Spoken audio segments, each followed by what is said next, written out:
Hello, hello, hello. This is HQ, HQ, HQ. You know, I be doing stuff and then I forget the time. For real, I do. I just be running around doing all kinds of stuff. Well, today we have our letters to marriage. Letters to my marriage. We definitely have that, right? And there's a series of, oh, come on, y'all. And there's a series of, hey, Evie Ray, if that was you.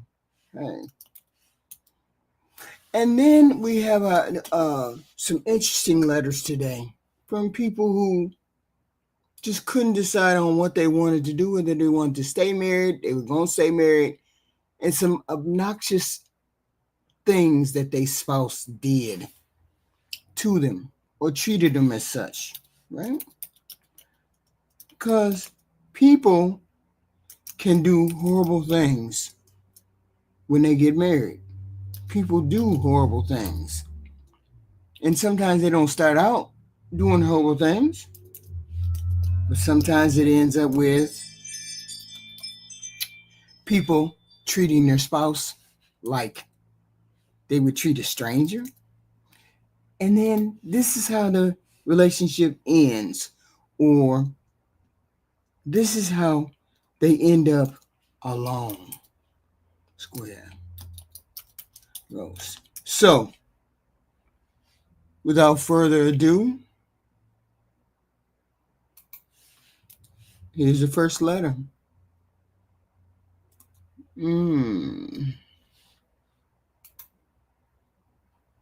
My husband punched me. Whew. My husband punched me. My husband and I were arguing. I went to sit outside. I had my back to him, and he walked up behind me and punched me in the back of the head. This is the first time he has ever hit me. Jesus. My jaw hurts like a radiating pain up the jawline when I open it up. Although it's gotten better over the last hour, but I still have a headache. But also, he is acting like he never did it.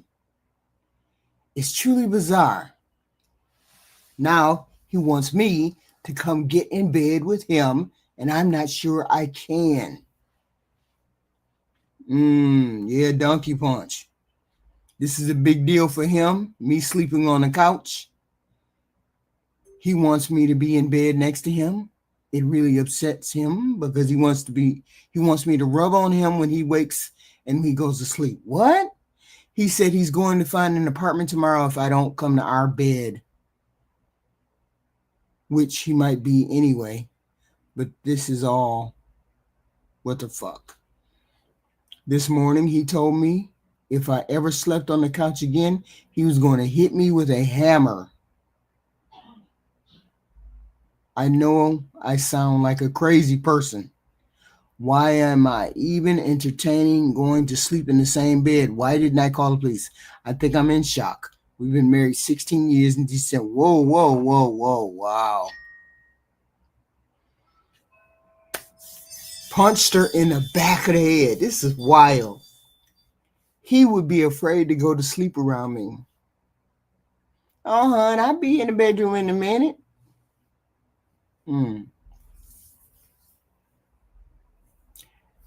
This is an easy one. Yes, this is a very easy one to contemplate. First of all, get a restraining order. That way, he can get kicked out of the house. Second of all, you need to figure out what you want to do. This is a classic sign of a person who, yes, may be in shock, but you should know better. I would never give people advice to stay married. I would never tell her to stay married. there would just be so much that I would be doing. I'd just be doing so much. And I'm not even going to give her that kind of advice. Just get a restraining order and get him out of the house. Because he said the next time she does it, he's going to hit her with a hammer. He hasn't apologized. He hasn't said X, Y, or Z. And he punched her in the back of the head. Who does that? And I get it. People get into physical altercations all the time. All the time, people get into physical altercations.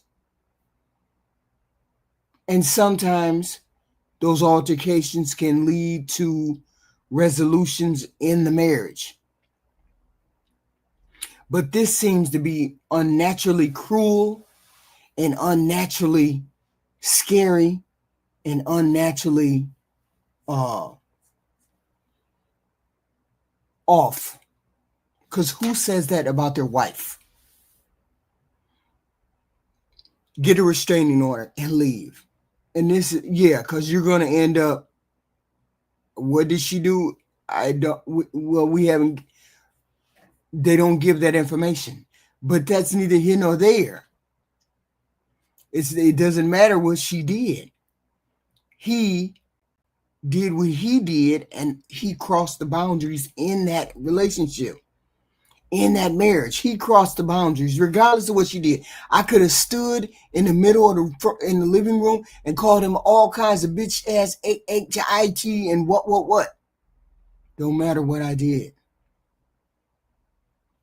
He snuck up behind me and punched me in the back of the head. That's vile. That's wild. Okay? So, it is what it is. And toss him out. Toss him out. And that's the sad part. Okay? Wow. Here's a next letter, which is also wild as hell. My wife got arrested. And I'm going to file for divorce. Police arrested my wife today. Someone recorded her beating me. And police identified her. I told them I don't want to press charges, but they said it's out of my hands. Yeah.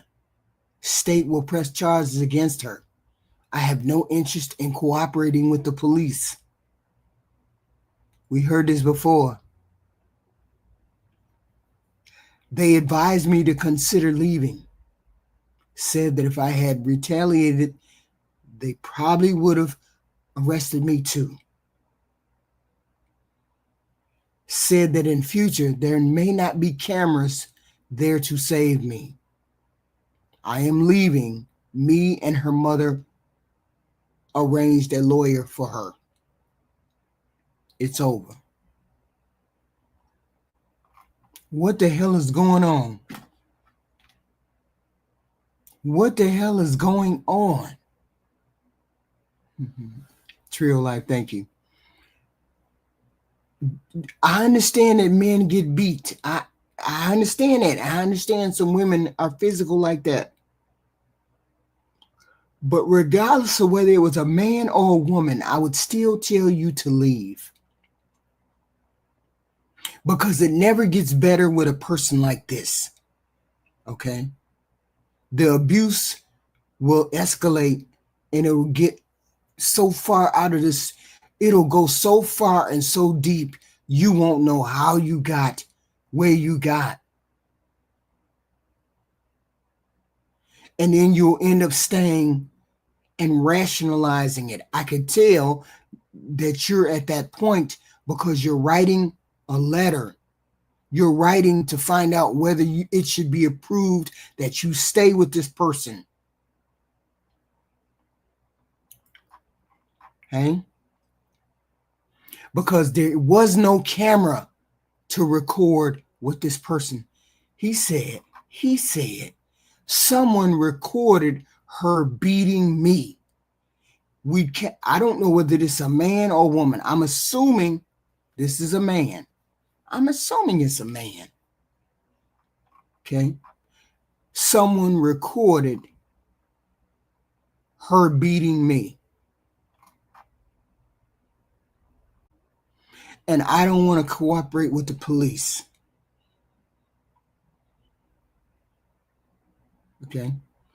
And sometimes, yeah, physical violence, no reason for physical violence, because a person should be able to talk reasonably. They should be emotionally regulated. I get it. We expect people to be emotionally regulated when they're in marriages, but a lot of people are not. And they hide this fault within marriage. They hide this fault. And people don't know until it's too late. Y'all make sure y'all hit the like button, please. Hit the like button, please. I need you to hit the like button today. We're not asking for anything else but the like button. We need the engagement, please and thank you. Okay. I would at least tell a person to get a restraining order, even if you don't want to follow through on that restraining order. Okay. Even if you need to take time off work, you need to get that done. Okay. People unalive their spouses every day for infidelity, for money problems, for anything. This person has no restraint when it comes to, when it comes to putting her hands on you. They have no restraint. So it's definitely best for you to stay away from this person for your own safety, when she's already shown that she doesn't mind the level of violence against you. Okay. And people say, no, you may not, more than likely won't. Look, we don't know how far this person is willing to go. Please hit the like button. Please hit the like button. Thank you and very much. Thank you very much. She deserves some time in jail. And maybe people can reflect. I've never met well, I guess I have met people, and I may not have known it. People who learn from being abusive and then they stayed in the relationship. Okay. But it's for their own good, if you do what you have to do in order for this person to go to jail. I mean, in time you will appreciate that the law took it into their own hands and press charges on her, because the treatment of you is criminal abuse and it's unacceptable. Okay. And I could never live with it because somebody filmed it. I could never live with myself after I saw the film of what this person did to me. Okay. But you deserve to be happy and free of abuse. And men, and I very rarely gets talked about when it comes to men, but I'm going to treat it the same way I would treat a female getting abused. Get your restraining order, leave. Don't look back. He can be in a physical situation because he's a passive human being. He's a person that doesn't believe in putting his hands on another person. Maybe he tried to stop her from doing. I mean, that sounds so weird. Just so weird. He said someone recorded her beating me. Someone recorded her beating me. Wow. If this person decides to stay, and you believe when they say they're going to change without any action, because accountability involves admitting what you did was wrong and then taking steps to correct it in a public way. Okay? If you change your mind and you decide that you're going to stay, just be ready for her to flip it back on you quicker than lickety split. And maybe you'll end up behind bars because you stopped her in the worst way. You're physically capable of stopping her. And then there you need to get away from the person. And processing and pressing charges will make it be easier for you to get a divorce too. Yes, he loves her too much. He loves her too much to hurt her. Yeah, I can see that. I can see that, right? And she doesn't feel the same way. Y'all hit the like button, please, and thank you. Hit the like button coming in the door. And it's people out there. It's women out there the same way. Women that feel that same way. Men that feel that same way. But nobody, female or male, deserves to be beat like that. He's a guy. I don't know how he deals with it, but he does. Yes, enabling. It's called enabling. Yes, it is. This is why. That's wild. That's wild. Our next letter. This is crazy. I cannot trust my wife anymore. My wife, 43. My husband, I'm 44. We've been married for 15 years. And she's going through, box on 110, shut up. And she's going through perimenopause. She changed. She was mean. She hated me. She called me mediocre. She talked a lot about separation and once pulled the trigger and left me.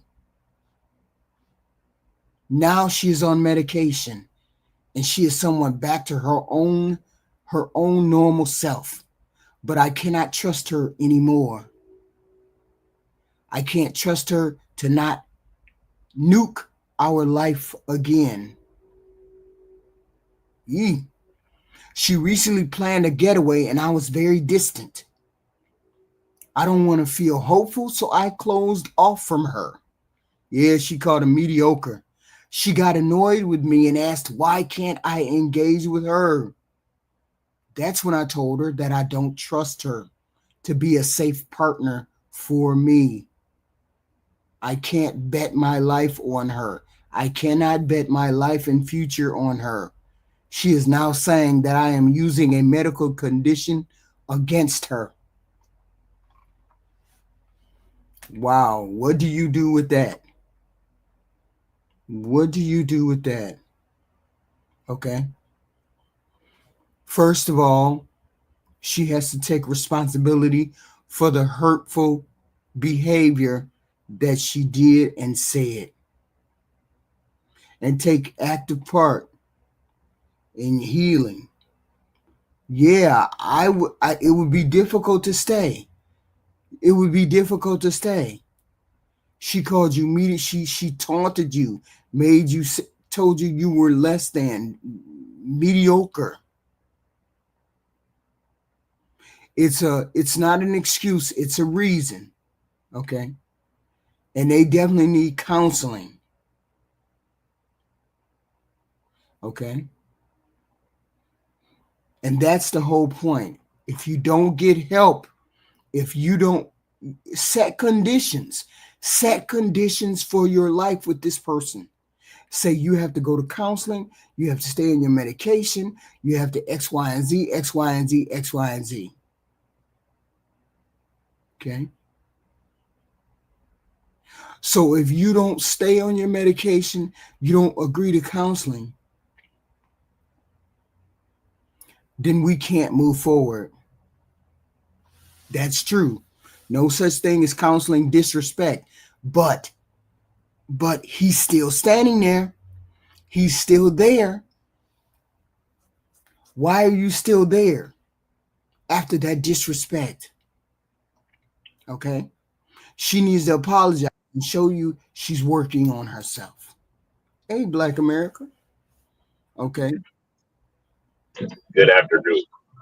Good afternoon. Good afternoon. She called him mediocre. How do you come back? Talked about separation. Left me. Saying I gotta get the hell on. How do you come back from that when your wife says that?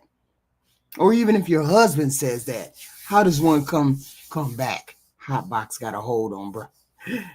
Saheed crazy. You there, Black America? Uh-oh. Until you go, You say what? can you hear me? Yeah, now I can hear you. Yes. No, I'm just listening to you go. I'm just waiting patiently. I'm listening to you. No. I'm saying, do you have any? Oh, you have a lot of static. A lot of static. A lot of static. You got it. I was on mute. Them. Do I still got static? Yeah, you still got static. Yes. Okay, hold on a second. Okay. Who the hell is this?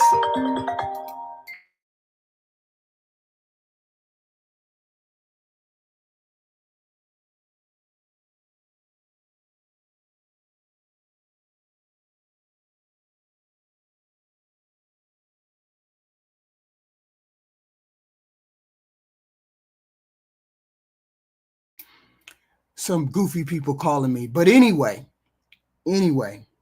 yes, there's always two sides to the story. I get all of that. I get that. But I would be extremely pissed and hurt if the legitimate medical issue that you apologized for, that you got treated for, and he still told me no or whatever. If I went to counseling, if I did all of these things, I would still be upset. I don't think I could come back from that. Okay.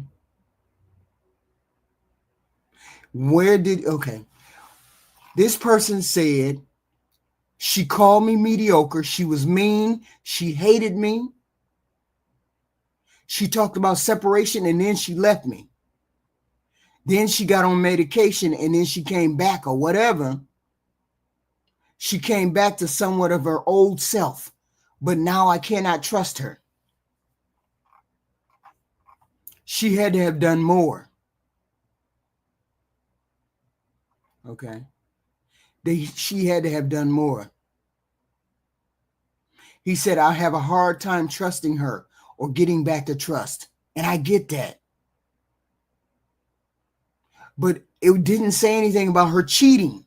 It didn't say anything about her cheating, anything about what she did and X, Y, and Z.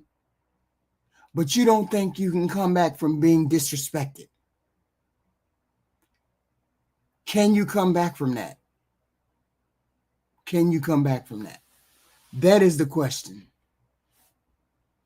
She cheated, all right. You think she cheated? You think she did? Black American, can we hear you now? Do I sound better now? Way better, way better, way better. Okay. Okay. So intimate partner violence is not funny, Right. but there are a few hilarious things about it because the donkey punch, she told him something so bad that he went in the house, Uh-huh. he chewed on it for a minute, he had a drink, Mm-hmm. and he said to himself, because she went outside to sit down, Right. I know this bitch didn't just go outside and turn her fucking back on me. It was something that was said and or done to Mm-hmm. make him do that. The man getting beat by his wife. This is something that happens all the time. Like I said, I deal with a lot of firefighters and police. I told you that I Mm-hmm. have group meetings with men. So Right. I deal with a lot of firefighters and police officers. Why do the women fight the husbands, HQ? Why do they hit them and all of that stuff? Why do the women hit the men? Yes, why do the women hit the men? Normally, women are not trying to fight you head up, like a real fight. They might be hitting around you, but they don't really want to fight you. They're just out So of frustration. They're swinging so on. that's that's absolutely untrue. So this is what it is. As a firefighter or a police officer, if you hit a woman and you catch a domestic violence charge as a police officer, what can you no longer do? You cannot no longer be a police officer, right? You can no longer carry a gun, which means you can no. They are trying to destroy these men by goading them into a fight. That's why most times a lot of police officers, firefighters, truck drivers, men like that have the highest rates of divorce because of these things that happen with their women. And it's crazy. It Wait a really minute. is. Are you trying to say that men are in jail, men have DV cases because of women, or they have DV cases because of themselves, because they were involved No, with? you can only push me so far, and then I'm going to fuck you up. You can only push me or other men so far, and then you're going to get your ass. Yeah, but do you honestly think fighting a woman? Always think, When you went huh? in and out, we can barely hear you now. Again, we can barely hear you. You can't hear me. You Yeah, can't hear me. we can we every other word like almost every other word like. Oh, I'm underneath some power lines. Hold on, let me move. Okay. So I'm saying we aren't gonna have any kind of DV. We cannot condone any kind of DV, regardless of whether he hit her or she hit him. We haven't gotten to the point, we haven't gotten to a letter where he hit her. This is a letter where she hit him and he's Well, the not donkey going. punch, the donkey punch, he hit her in the back of the head. Oh yeah, the donkey punch, the first one. Yeah, the donkey punch. Yeah, but fight a woman based on what? No, I'm not saying. I'm saying you cannot fight another human being specifically if you want to keep your profession or keep your freedom. You cannot engage in that kind of behavior because you may lose, like Black America said, you may lose your livelihood if you engage in that kind of behavior. Nobody wants to engage in that kind of behavior and lose their livelihood behind it. Right. It's not that you don't want to engage in the behavior. It is, hey, I'm going to lose my whole career. And Mm-hmm. men will and have lost their whole career because of it. But women know, just like they know with child support and things of that nature, you can push a man's buttons and make him fight. And making him fight in that way will destroy him. Yeah, but you talk when a man is about to lose his job because he's been violent towards a person. Now, the first person who got punched in the back of the head, absolutely, you cannot stay because you don't know whether you're gonna wake up in the middle of the night getting beat up. The female who got back of the head punched, you don't know what's gonna happen. Same thing with the man who got beat by a female. You don't know when you're gonna wake up fucked up. So you can't. So at this point, the people who got hit have a choice to walk away. They have a choice to walk away. I'm not You, saying you walk away. as a man, you do not have a choice to walk away. I'm sorry, just What do you mean he don't have a choice to walk away? The woman who got caught on beat on camera. did he? I don't remember. Did it say how long they had been together? The one where the man was beaten, The one the woman was they've been beaten. married for 15. Well, no. Shit. Uh, the one that got beat. I think the one that got beat was uh shit. I don't have it anymore. I'm pretty sure I read somewhere that it was like he didn't say the man who got beat 16 years. It could be 16 years. Somebody said 16 years. The first one was several years of marriage too. So yeah. Okay, so HQ, most men that are married, every man knows that once you hit that 10-year mark, HQ, you now have tenure as far as when it goes to marriage. So yes, a lot of women don't get alimony, but a lot of women stay till after that 10 years. You know what? So they can get that alimony and that child support. So that's why the numbers look so wonky because most marriages last only 5 to 7 years. But once you hit that 10-year mark, that woman is has access to everything. Most of the guys I deal with, they were in longer marriages. So yes, they lost the house. They lost their retirement. They had to pay for the wife's lawyer. All of these things, men know. Well, You that's the structure that you. But see, you're talking about people who actually, you're talking about people who actually have those kind of things, and who've been married for a very long time, and then they split assets. Because if they've been married 10 or 15 years, it's only right that their assets get split between them and their spouse. That's the only right. No person that's been married 1 year can run up on you and get your retirement. That just don't happen. They don't give people retirements like that. If they giving you partial or retirement, it's because you agree to give them partial of your retirement because that's your settlement out of the house or out of the marriage. Most people, if you've that's been what I'm married saying. That's what I'm for 15 saying. years, You as a man, you that then as a man though. You're not. but that's a part of you Say it being again. married. That's a part of you being Why am married. I? Why am I losing my shit? You got your own shit, right? But if I don't Why have do my I shit, gotta lose my what if I shit? don't have my shit? What if I don't have shit? What if I'm a ordinary, regular wife who did shitty jobs? I don't have no retirement like that. You're the one that has a retirement like that. You've been married for 16 years to me. Me and you've been married for 16 years. We done built everything together. You have a retirement. Exactly. Exactly. And So that's therefore, what I'm talking about. But you're the one that leaves. You're the one that leaves 70% but of the time. you punched me in the head. What the hell you want me to do? So I did not. So we gonna get this straight right now, honey. I didn't punch you in the head. Okay.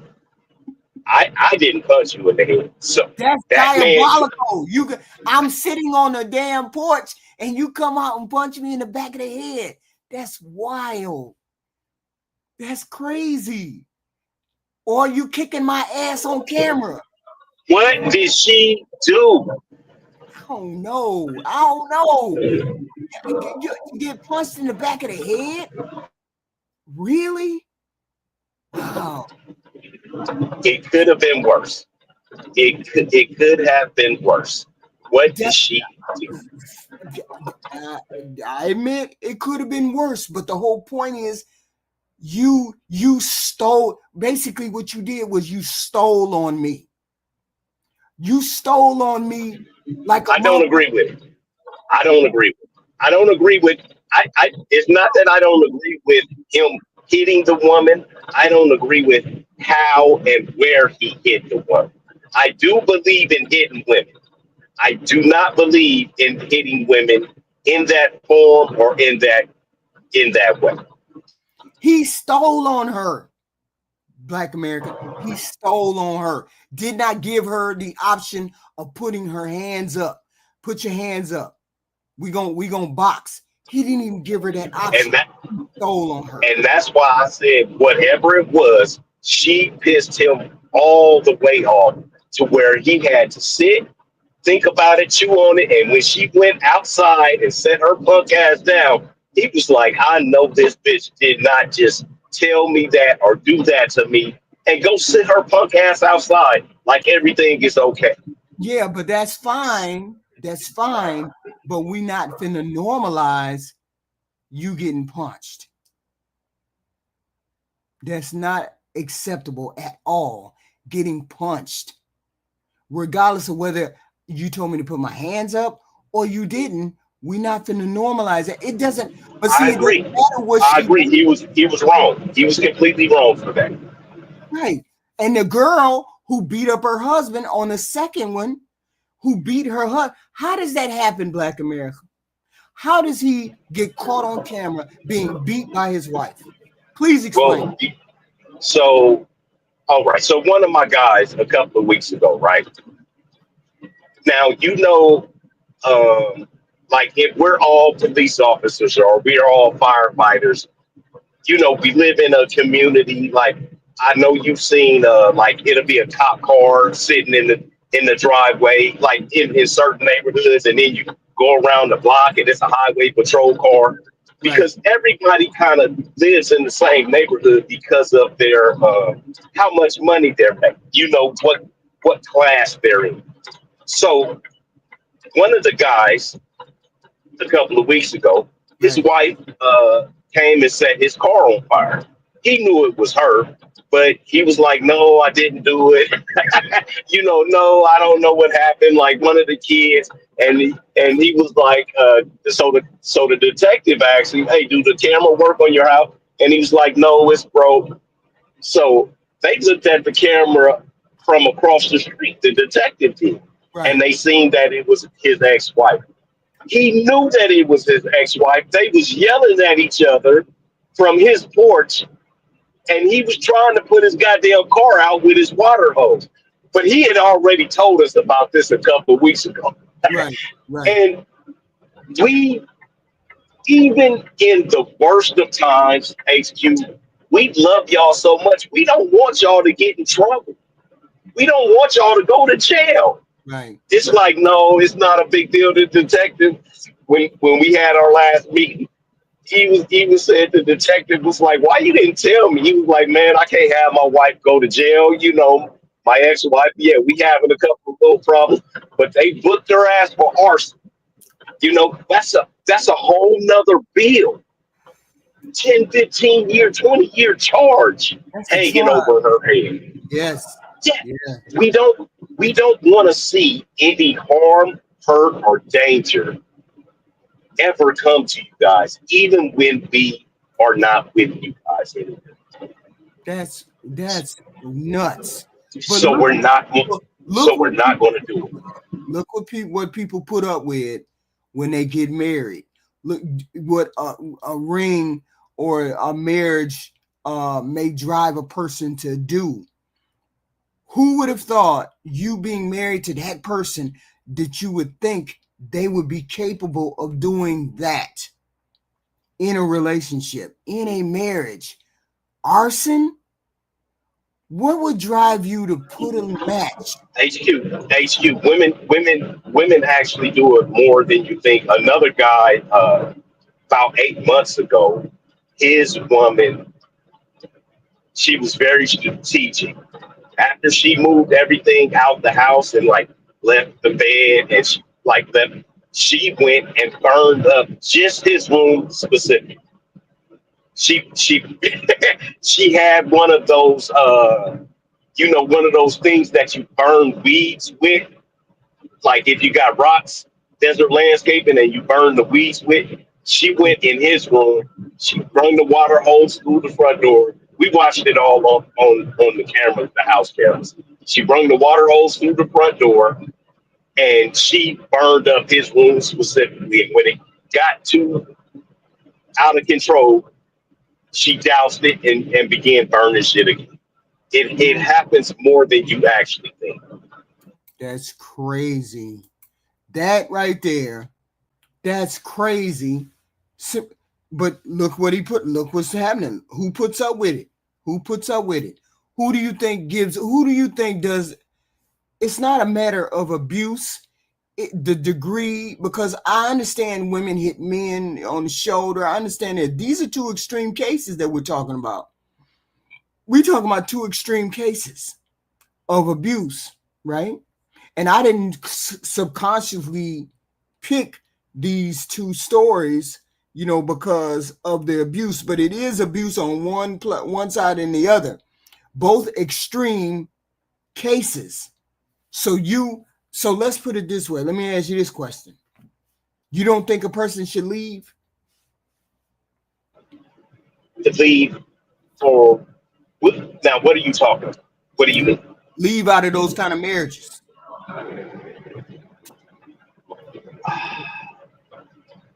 So my thing is, it gets too far because it's not nipped in the bud, right?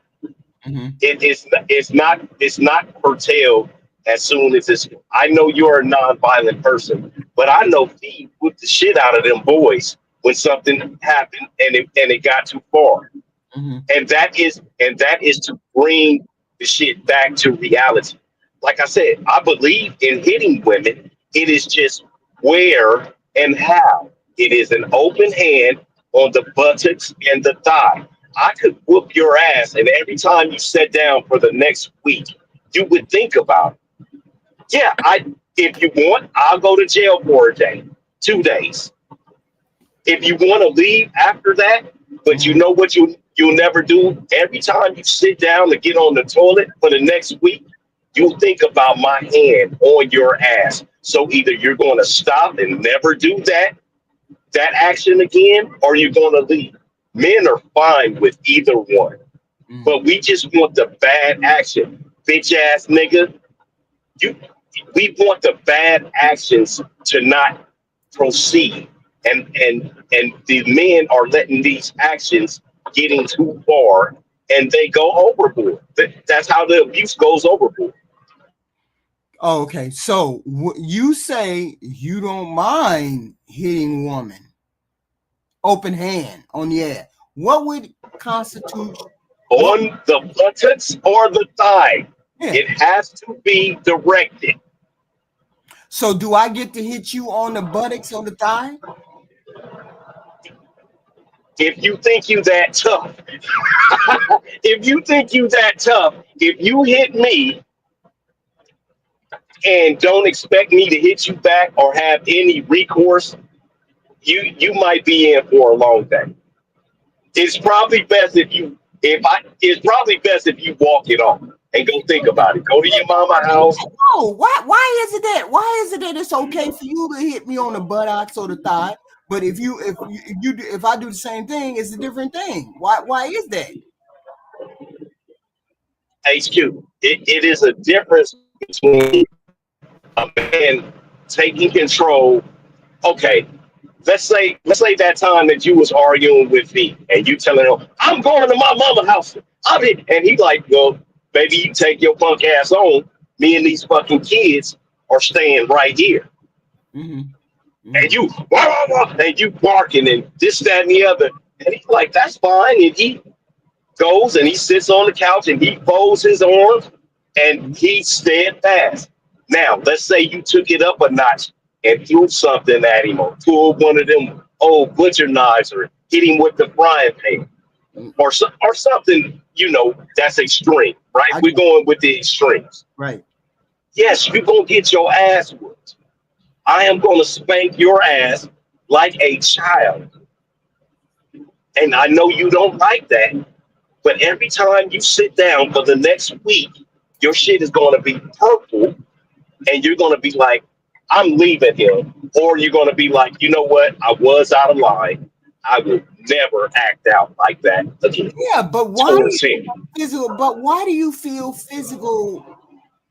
Why do you feel a need to physically spank? I don't understand. Why would? Nothing, nobody corrects behavior until somebody with opposing or greater Prove it. force. A question. corrects that behavior. A question. Is that what men mean when they say correct a woman's behavior? Is that what they mean? Or is that when There, I've heard it on other panels say we're going to correct there's women's behavior? What does that there's mean? several ways to try and do it, and Oh, every way there's several ways to try and do it, and every way that it can be done can be labeled as abuse. It can be labeled as abuse. If you're going out just like you were saying, oh, I make the house a home. I go spend all my money in the house. Well, I don't want you to spend your money in the house. So let me take some of my money away. That's financial abuse.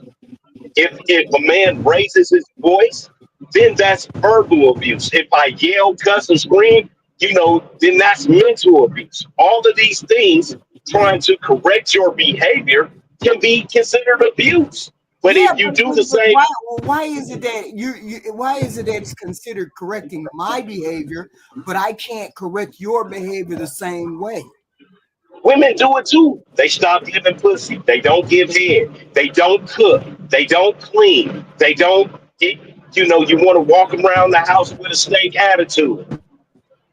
Us guys, we can get mad as fuck at you, but we don't care about not talking to you or talking to you. That is an attitude that women display. Your husband is like me. He never got so mad to where he just didn't want to talk to you or have sex with you. Right. I don't give a fuck. I don't care how mad I am. Hey, I need a shot of that ass, baby. That you walking around here with your arms crossed, and when you walk like that, your ass switch from left to right. I want to pinch on your booty cheeks. We we don't do that. Right. Right. You see Right. what I mean? Yeah, but yeah, I understand that. But I'm just trying to flesh out when I heard some people on panels say, "Hey, Tierney," I heard people on Hey, panels say, they say correcting behavior. And I'm just trying to figure out, is that what you mean by correcting behavior, or is this a different level of the correcting of the behavior? Because the way I look at that, this is a part of that why women say, "Oh hell no, I ain't finna get married." What do you mean you're trying to correct my behavior? What do you mean correct my behavior? But you said men are not going to take. You said if I correct her behavior, I'm a spanker or hit her on the thigh. I'm saying why can't I do the same thing? And you say women Like cannot do the same thing. like I said, you trying to correct a man's behavior is going to come out in a different form, and it depends on what it's for. If it's something you feel egregious, you might need to leave. You might need to either walk it off, or you might need to, you know, if it's cheating and you wanted to, if it's cheating or something like that, like he didn't tell you, hey, you haven't gave me none in 3 weeks. I'm about to go get some pussy. I'm gonna go buy some pussy, right? It's just like buying a soda to a guy. You Yeah, ain't but gave me no pussy. that also destroys that relationship. You make it seem Okay, easy to destroy relationships like that. I mean, if that's the way you feel about it, so now he has told you, hey, what's the problem? He trying to do everything, nothing. You can't figure it out. Read my mind, nigga. Like you don't know what's wrong with me. Oh, okay. No, I don't, and I'm not gonna try and figure it out. It's been 3 weeks since I had some ass. I'm gonna go buy some ass. Now you're upset, so you can either walk it off, Right. right, or leave, but you can't correct that behavior Mm, because it's a cause and it's an effect. You not giving ass is the reason why the man is going to go out and go get some ass. tyranny. What is Black America? What's going on? I never know what Black America is talking about because the reason I don't is Black America speaks for all men, and I just think that's You you honestly do? know You believe that that's how men really think? okay. I don't. Clarify I don't know. again, I'm please. asking you. I'm asking you. Do you? No, Because I'm clarify what learning was here. said. Mhm. I'm learning. So what did he say again? What he said was that he's going to correct the behavior. Black America, you hear me? Black America. Ooh, you got terrible background. You got terrible background. Me? Yeah, I hear you. Now you, Black America. Yeah, I hear you. Say that again. You said it would if X, Y, and Z correcting her behavior. Oh my God. He said what he said was he's more than willing to smack her on the ass or the thigh to correct behavior in the marriage, in the relationship. And I said, well, why couldn't I smack you on the butt or the thigh if I'm your wife and I want to correct behavior out of you? He said it doesn't work that way. It only works the way his way. Because I won't feel pain, HQ. I'm not going to. Boys stop listening to mothers at 10, 11, 12. You know why? Because we no longer feel pain from you. There's nothing that you can do to me as a little boy at that point that is going to make me listen to you. I don't feel pain. Your punches, you down there have the extension cord, the Hot Wheel track, the wooden hanger. We have been through all of that shit. It no longer affects young men. Hitting me is going to do more damage to your hand. You're going to have carpal tunnel after fucking hitting my ass. Wait. Hold on. So you saying that you think you should be able to discipline your woman like her mother would discipline her? Is that what you said? Because that's what he sounded like. I don't understand where you're coming from on, I'm a man. Like it sounds like that. It sounds just like that. Look, my husband's mom, he don't have to talk to her and she don't have to talk to him. They can go months without talking to each other. Ouch. Well, he can go months without talking to her. Right. But me, if I cut him off, it's going to hurt him more. So Black America say it ain't going to hurt him. It ain't going to hurt him. No. She's proving what I said. She's proving what I said, HQ. Hold on. That's because Black America, you're not in love. Now, because you sound like you're just in something and you don't want to leave it just for the sake of saying that you're in it. And a lot of women do that. They stay with their partner for 20 plus years, even though they're miserable, just so they can have some title. But when you're truly in love, yes, all it takes is that person to stop calling you, stop returning your messages, and you're going to hurt. I can correct my husband because he wants to be with me. And my husband can correct me because I want to be with him. But the moment that someone is saying, hey, baby, if your shorts are too short and I'm not taking your advice, or if I'm telling you that your pants, I can see your dick imprint on it and you don't want to take my advice, it's because you are no longer in love with me and you don't care. Now, go ahead. Black America? Wow, the dick imprint thing is utterly ridiculous. That is ridiculous. What's ridiculous? You say what's ridiculous. The dick imprint. I want to tell you, that's wild. The dick imprint. Right. Yeah, that's crazy. You said dick imprint. That's wild. Yeah, so Black America is also a manipulator because you just said that's ridiculous as if I said 1 + 1 is 8. Nothing that I said was ridiculous. If you really are in love with someone, they will be able to correct you because you want to stay with them. Am I wrong? No. So this is what I'm saying. Listen to what I'm saying. We weren't saying your scenario was wrong. We were just saying, why did you say dick print as opposed to something else? I need to change. Okay. Right. Okay. Yeah. You want me to change my pants because of a dick print? Like, you damn right. I do not allow. Absolutely not. I got a problem. If you can see if I can see your penis, you need to change your pants because I don't need no other woman knowing what I got under there. Okay. Damn right. So this is what I'm saying, Miss T. Okay. It seems to me you have a slick mouth. Now, let's say you took your slick mouth home with you. Let's say you took your slick mouth home with you, and your husband say, "Hey, like just like okay," I got the perfect example. HQ, Right. when the lady of the house, when we was both on your thing, and she started talking, do you remember what I said to her? The lady who RNF? No.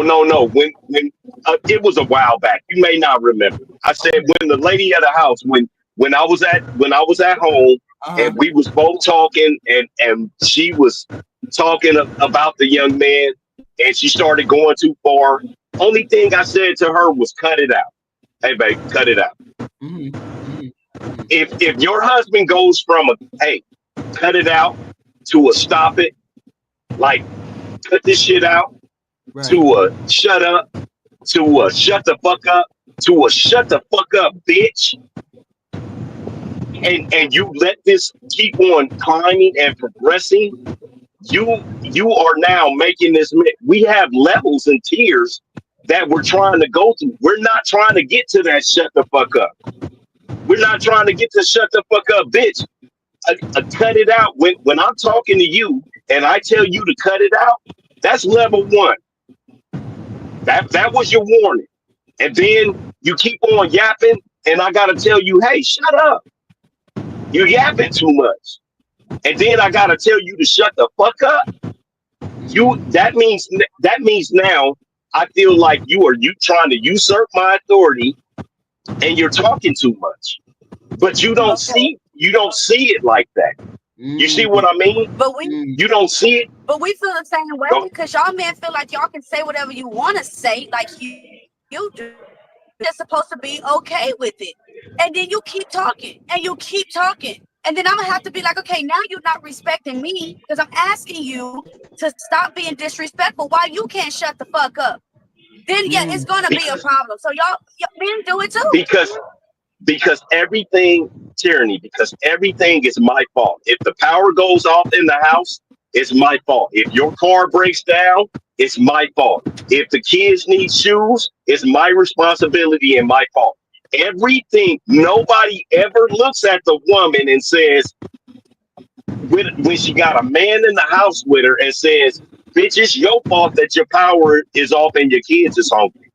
Nobody in the history of humanity have ever looked at a woman with a man in the house and said something that is going on that involves y'all being broke is the woman's fault. It always lands on. We get blamed too. Our mothers will be like, why you choose a lame ass nigga that can't pay your electric bill? Our mothers get on our ass. Our homegirls get on our ass. We get blamed. Exactly. You see how you put that? Why did you choose a lame ass nigga?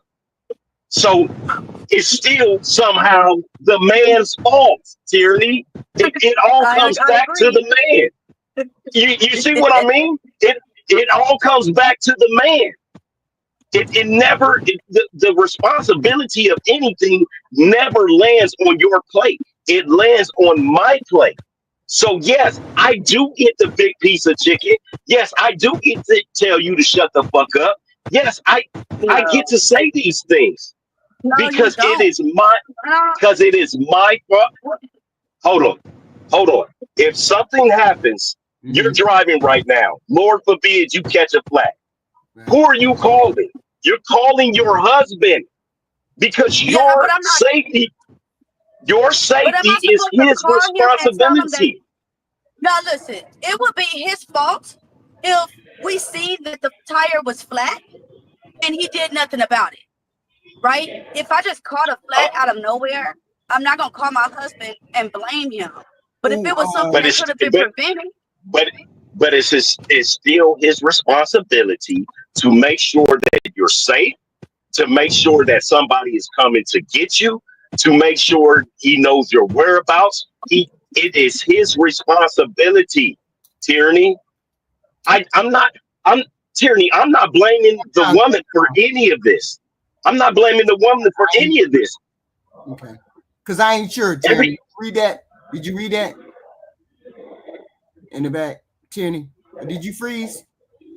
Tyranny, you froze? I think she froze up. She must have hit a bad spot. Oh, okay. Okay. Let's wait till she come back. Okay. Yeah, well, I get all that. Here's the thing.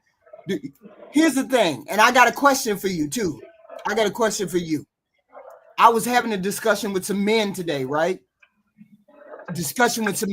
And these men said to me, one man asked this one man, he said, "Hey man, are you pro-black?"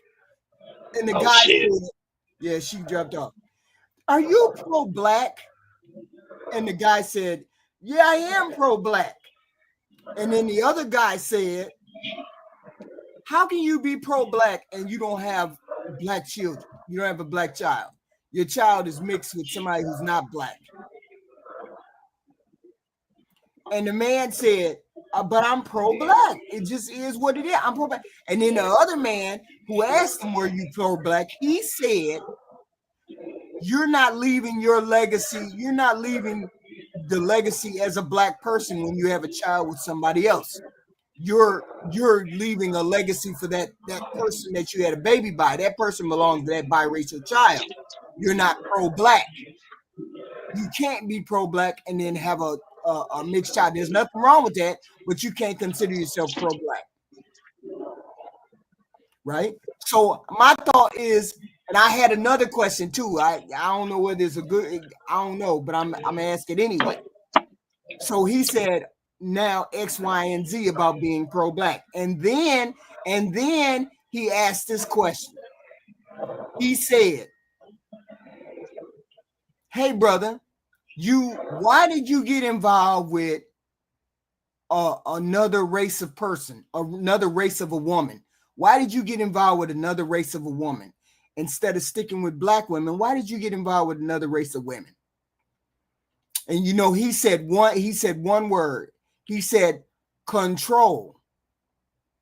What does he mean? What does that mean to you, Black America, if he says that and you're overhearing the conversation? What does he mean by control?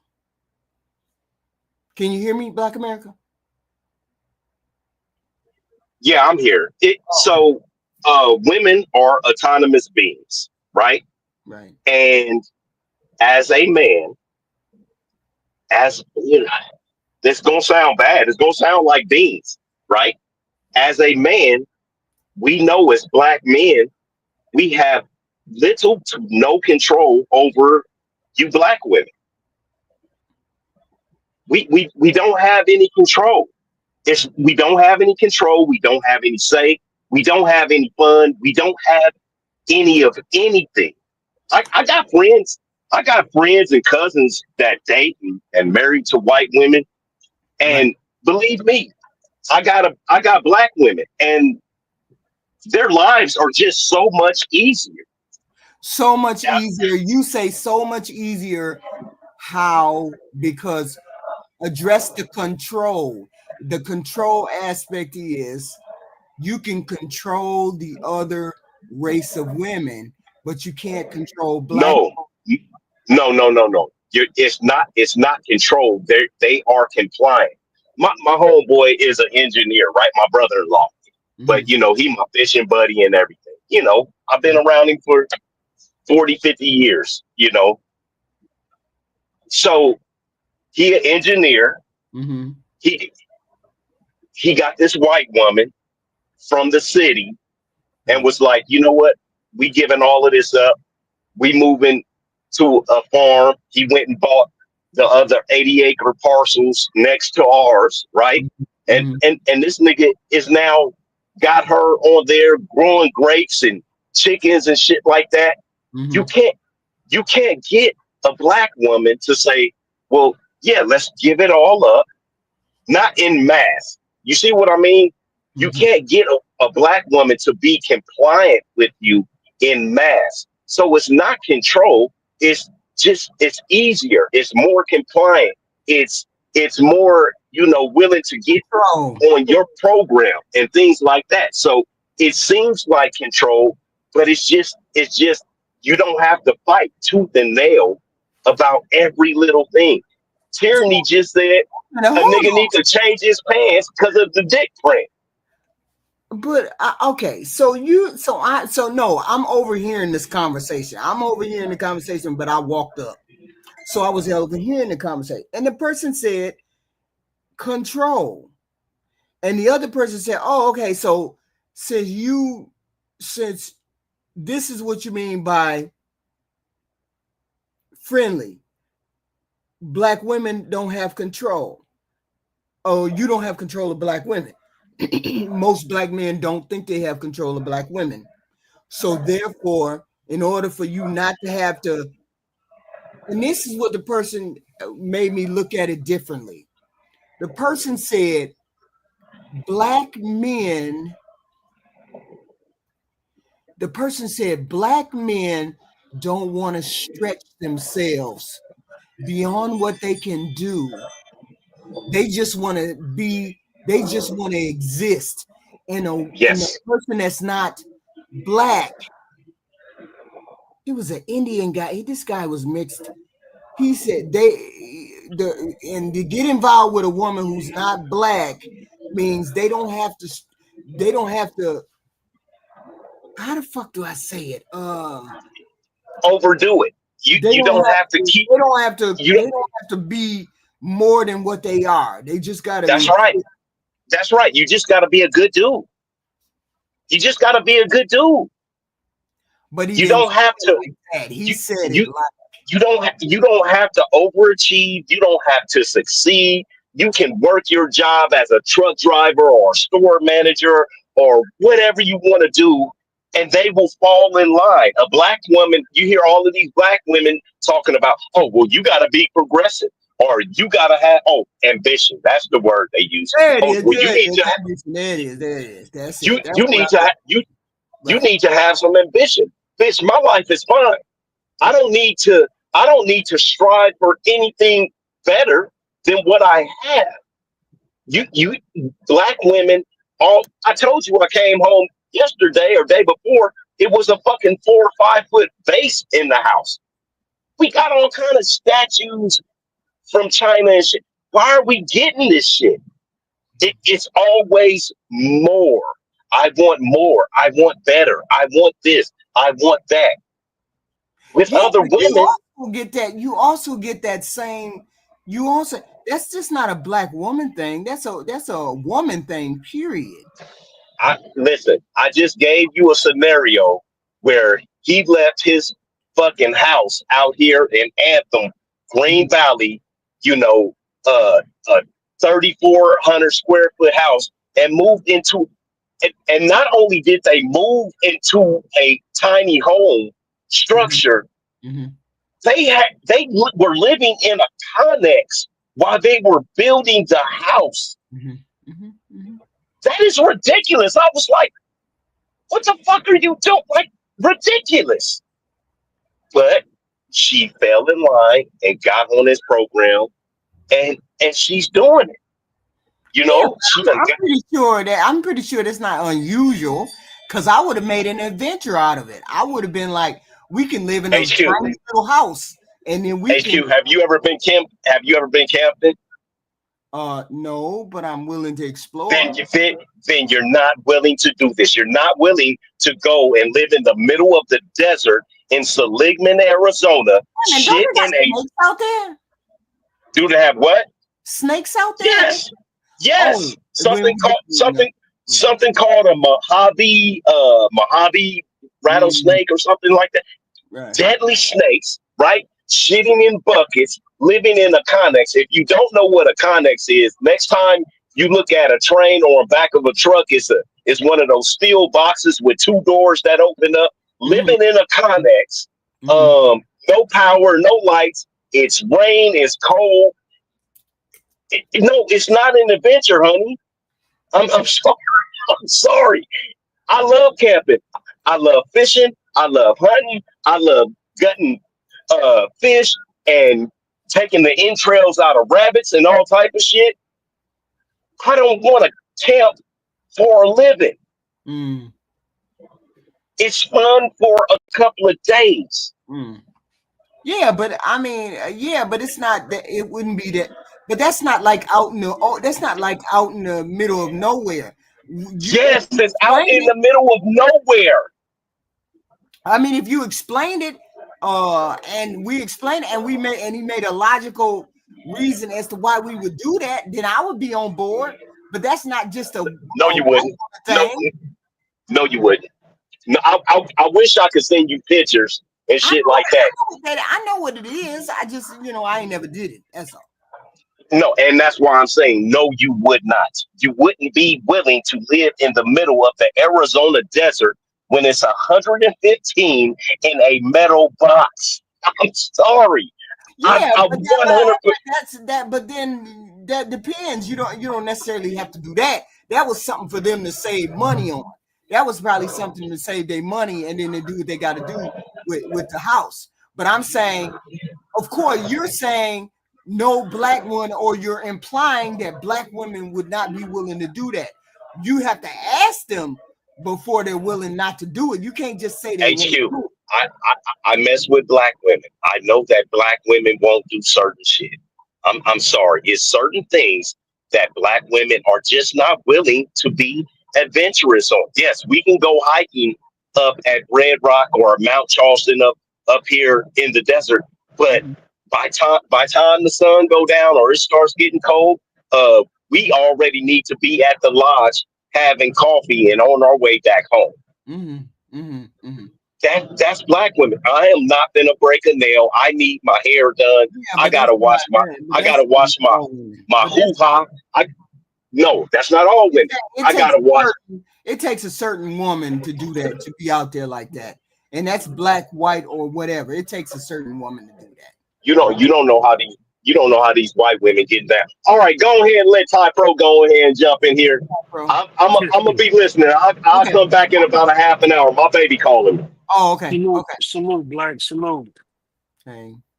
What's up, HQ? How you doing Or today? something. Yeah, I ran up on a conversation.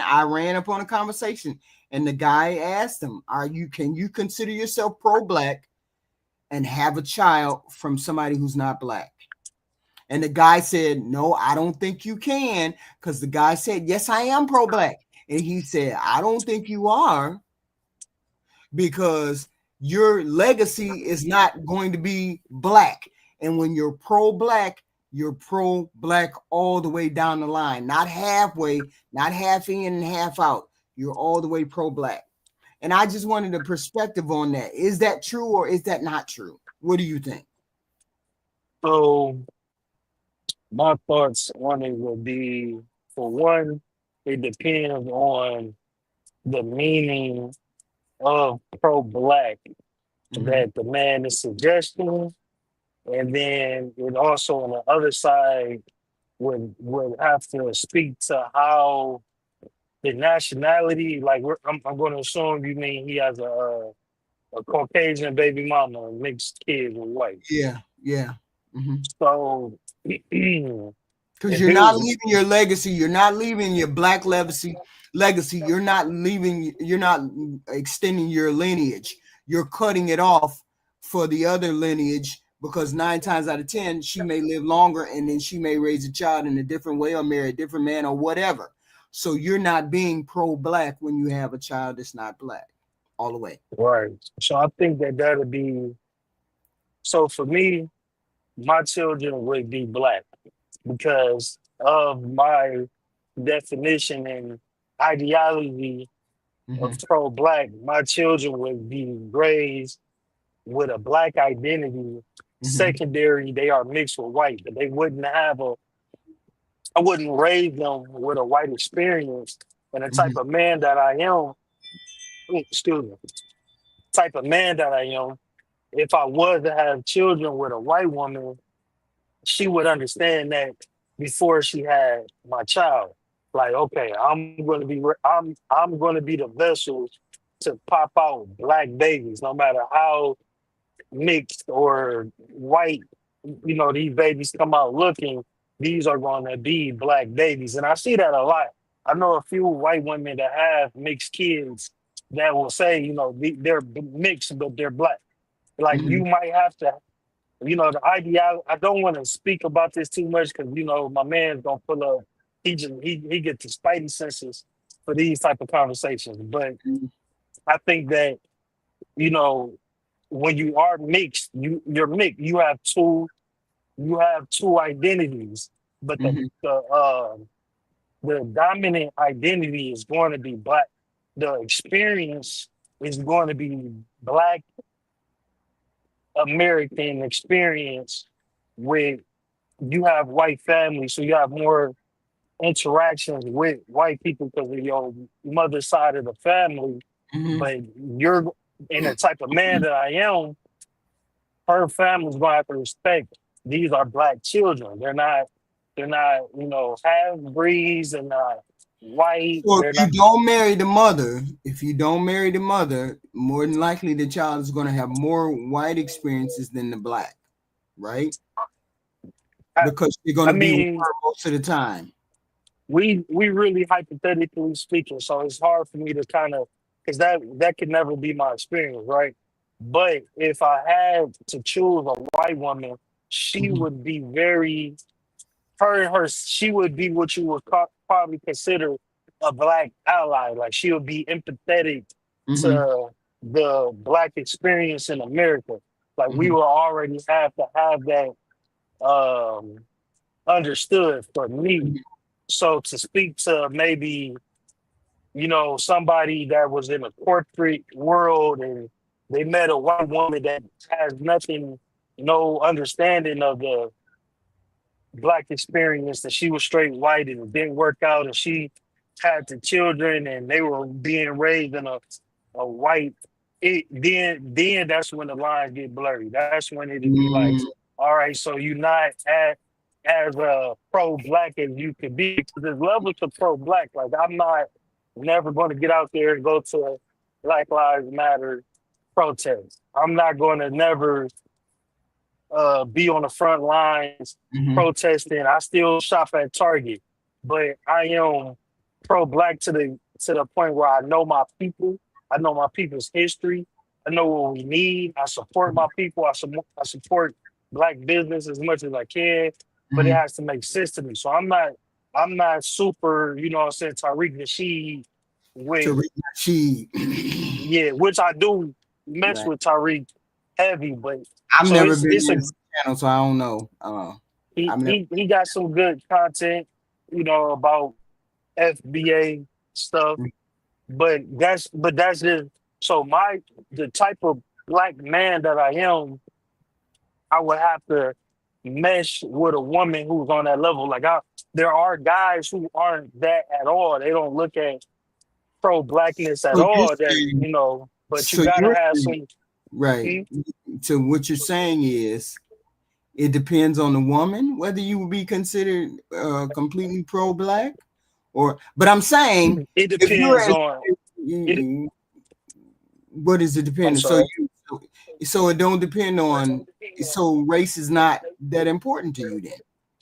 It depends on the man and the respect and prominence he puts on being Black. So yes, I do put a lot of attention on my Black identity. That's first. Have you been over to Q Butter's channel? Do you go over there at all? No, I don't know who that is. I'll check him out. Butter. He called Q Butter, and he's a pro-Black. He's a pro-Black, like almost he's on the same level as Tariq as pro. Okay. And all of those people that you go over there, they all pro-Black. They know the history, the X, Y, and Z, and X with the origine. They know everything. They have long discussions. Q Butter. I'm gonna have to check that out. But again, though, the type of Black man that I am, I don't want to have children with a white woman unless she would really have to be understanding of the type of man that I am, and that any baby that I put in you is coming out Black. You know what I'm saying? So see, I didn't know how you all felt about that. I mean, because I walked up on the discussion, I was like, well, that is a kind of a question that somebody needs to ask. Can you be pro-Black and then be Black and then be in a relationship with somebody who's not Black because you don't love Black? Because that's what he said. Because you say you don't love you say you love black, but how do you even jump to how do you even jump into a relationship with somebody who's not black? Because I And don't be think that you can be. I don't think that if you are pro-black, you gotta only exclusively date black people. That's not my ideology. So I'm not Dr. Umar with it. And I'm not on that level. Maybe there are extremists or people that's on a yeah, I higher think level than I am, but I'm not cut from that yeah. cloth to think that. But I will make sure that the children, all the children that I bear, that bears my last name, Mm-hmm. have a black identity and a Mm-hmm. black understanding. And Yeah. it's not a ghetto understanding or a hood or a victim mindset either. So Right. some people who are pro-black tend to be pro-victimhood a lot of times. And Mm-hmm. when you take that victimhood out of it, and it's just pride, being prideful, being proud to be black, Mm-hmm. then it's kind of a different conversation. And you Mm-hmm. can translate that proudness of your heritage and your lineage Mm-hmm. with and still be able to date other races as long as you're not like if I was to date a white woman and her dad was racist, that Mm-hmm. would never work. I couldn't have children with that type of woman because she's not going to be around him. She's not going to be around her family because it's going to be too much black pride going around here for that to work with a woman who has a racist white family. You know what Mm-hmm. I'm saying? So that's why it's really it's not a broad stroke. It's not a you can't generalize that type of conversation. Or Mm-hmm. if you are an extremist, if you are a black leader, you consider yourself a black leader. Yes, it's a bad look to have children that aren't fully black. Cool, but if you just love your people, you Yeah. can have children because that black gene to me is gonna be the dominant gene every time. So So here's the next question. mhm. Hey, Zeus. The next question. The question I asked Black America. He also asked this young man. He asked this young man after he said it. He said, uh, "Why did you get involved? If you're so pro-black, why did you get involved with a person of another race?" And he said, "Control." So Okay. what did he mean by control? So that was more so why I wanted to come up. Black America pretty much was nailing that topic down, but it's not. Don't nobody want to control like not my Uh-oh. type of character. But the way I look at it is, you want a woman to come under your covering, to come under your guidance and your leadership. I'm very much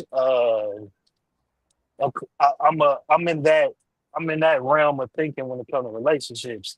I'm the man. I take hold of. I'm not a fan of the word partner or partnership. Mm-hmm. I'm selling this ship. I got my destination. I'm the pilot, but you can, definitely come aboard this ship and go to where I got us going. You know what I mean? I Mm-hmm. value your opinion. I value your word, but it's just like before you and Mm-hmm. after you, everything that I do with my life is going to be make or break with what I decide to do, good, bad, or ugly. I'm going to live and learn off of how I have to make my decisions as a man. So So when it incorporate what he meant by control. I so get it. when so I'm controlling the trajectory of my life. No, So no, no, when I no, have a no, no, yeah, no. I'm about to go into what you're saying. So when I have a woman,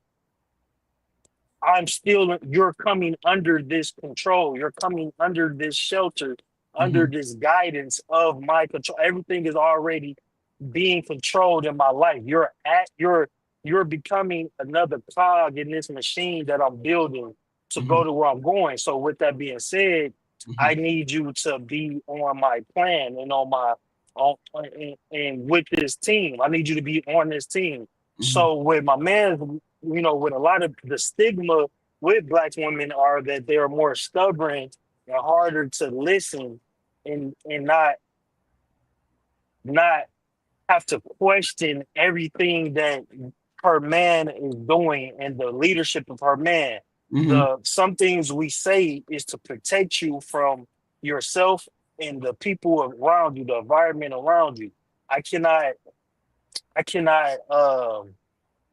protect you when you're doing things that I deem reckless or like can what? be Give me an unsafe. example. If you are trying to go out with your friends dressing half naked, I'm going to tell you that's inappropriate because one is disrespecting me because you have a man, and two, you're inviting attention, and not all of that attention is going to be good attention. So now you're causing situations like you could cause a situation for somebody come and smack you on your ass. That puts me that involves me. You inviting situations where you being harassed and hit on. That's involving me as your man. So yes, go ahead. So give me another one because that's the one that all men use. Yeah, it's an easy example. And women are saying, no, you got to come better with the example. So give me a different example. Being submissive can sound like a bad word to modern women and traditionally Black women, because before there was a modern, in the 90s and all of that. I was young, but I can still see it. I can still hear it from my father, my uncles, barbershop talk. It's traditional that women just give men a hard time with listening to them, back talking every decision. That and there are women. There is a nice amount of women who are submissive that are Black women that are submissive, but it seems to be a greater number of that type of attribute from women of other races, because women from other races typically are raised to find husbands. And you know what I heard from the women? I also talked to the women today. After I heard this control conversation. After I heard the control conversation, I heard the women say, shit, it just went away. Let me finish what I was saying. No problem. So when Black women get raised for a long time, for like the last 30, 40, 50 years, to prioritize independence, when other races of women didn't have that movement. They still was prioritizing a wife and family. So with that mindset comes more respect for the man's word and the man's law of the household. So you see that, and you only see that submissiveness in women who want to be wives, not just get married, but actually want to be a wife, want to take on that role of a wife, not want to be married and think wifely duties are controlling or slavery. Am I submissive? You may have been at one point in time, but nowadays, you're kind of cantankerous. So you don't have to be submissive to be a good wife. So from the stories that I hear you tell about your husband, you are submissive. You were submissive in those times. You respected his word. Yeah, but so I think that you look at it through that lens too sometimes, because not all women are like that. We don't have the documentary of your life to see the to point out the times that you weren't submissive. We just have the stories that you share with us, and a lot of those stories seem like you had a good man. You respected that he was a good man, and you respected his leadership. And when he told you things, you respected it. And and at times you challenged certain stuff. But I did challenge though. That's the thing. I did challenge though. So my thing is, why is it that according to the women? Okay, yeah, I remember what the women were saying. The women said, "Why you don't want to be challenged?" So it's not about not being challenged. It's about always being challenged and being disrespected in the challenging, right? And it's about prioritizing when to challenge and saying sometimes, hey, I have something to say about this, but I'm not going to say it. I'm going to let him lead this ship. And a Why lot of he keep times, saying my husband was a sponge? My husband was not a sponge in the house. My husband adored me. Thank you very much. And that's all that needed to be said. He did, and I adored him. But that's not called a sponge. He just happens to value the person that I was, and I value the person he was. But that don't make him a sponge. I'm yeah, sorry. I'm not. No, you good. I'm not gonna speak on No, none of that. okay, I remember what I was gonna say. Wait a minute, hold on. Zeus, what do you have to say on the subject? What part? Hello. First of all, thank you for having me on the panel. You know I love you, Ty Pro. You know I love you. I appreciate everybody on the panel. Love, respect, and support. And no matter what I say, HQ, at the end of the day, I love you. Okay. Okay.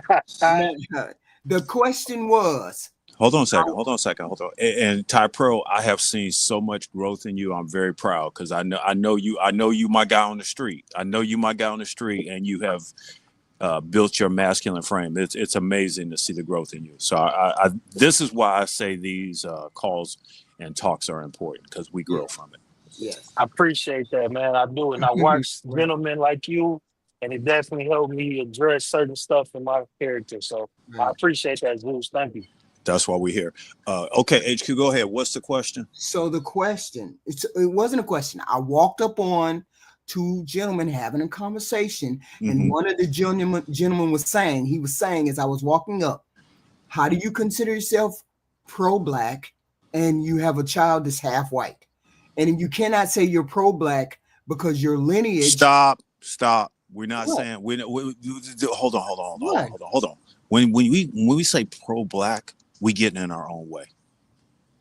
That's you asking me what I think. The conversation, so it's right. Not you asking me when I hear the word pro-black, we're already getting in our own way, and I'm gonna tell you why.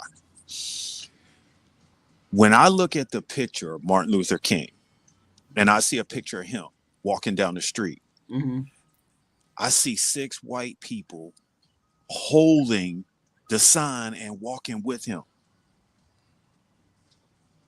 Evidently, he knew something we didn't. Are those people pro-black? I don't want you to answer. I'm just saying, food for thought. Another thing, there's a guy called Brian Gumble. Black people hate him. But when you go to the Black Excellence Awards, he wins all the awards. When you go to the media awards, white people hate him. He wins all the awards because he's on his game. A lot of times, we following Jesse Jackson, Al Sharpton. Those guys are scammers. We love scams. I think when it comes to our community, we can do better, but we're busy nitpicking at nonsense. Wait a minute. Did you just say that you thought Jesse Jackson wasn't pro-black? Or wasn't pro-black? He said he's a scammer. He's a scammer. He's a scammer. He definitely is. Who, Jesse Jackson? Oh my God.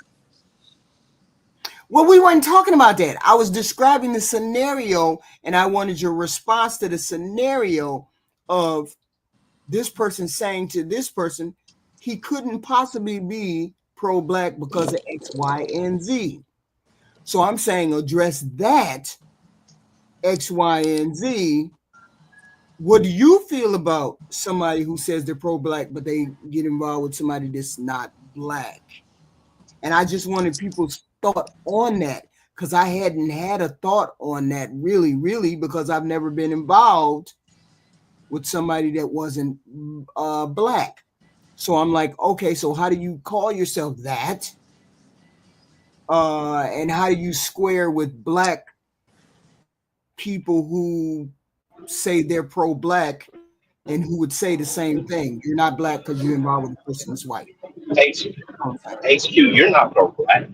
You're not pro-black, HQ. No, I'm not pro-black. I'm not like that. No. Yeah, so you're not pro-black. So right. I mean, but I'm not. You have love. You have love for people. You have love for people. You're not pro-black. Yeah, but if you had to throw me in a boat and they said, "Are you going with the black people or the white people?" I would go with the black people. So Yeah, because niggas know not to get on boats with white people anymore.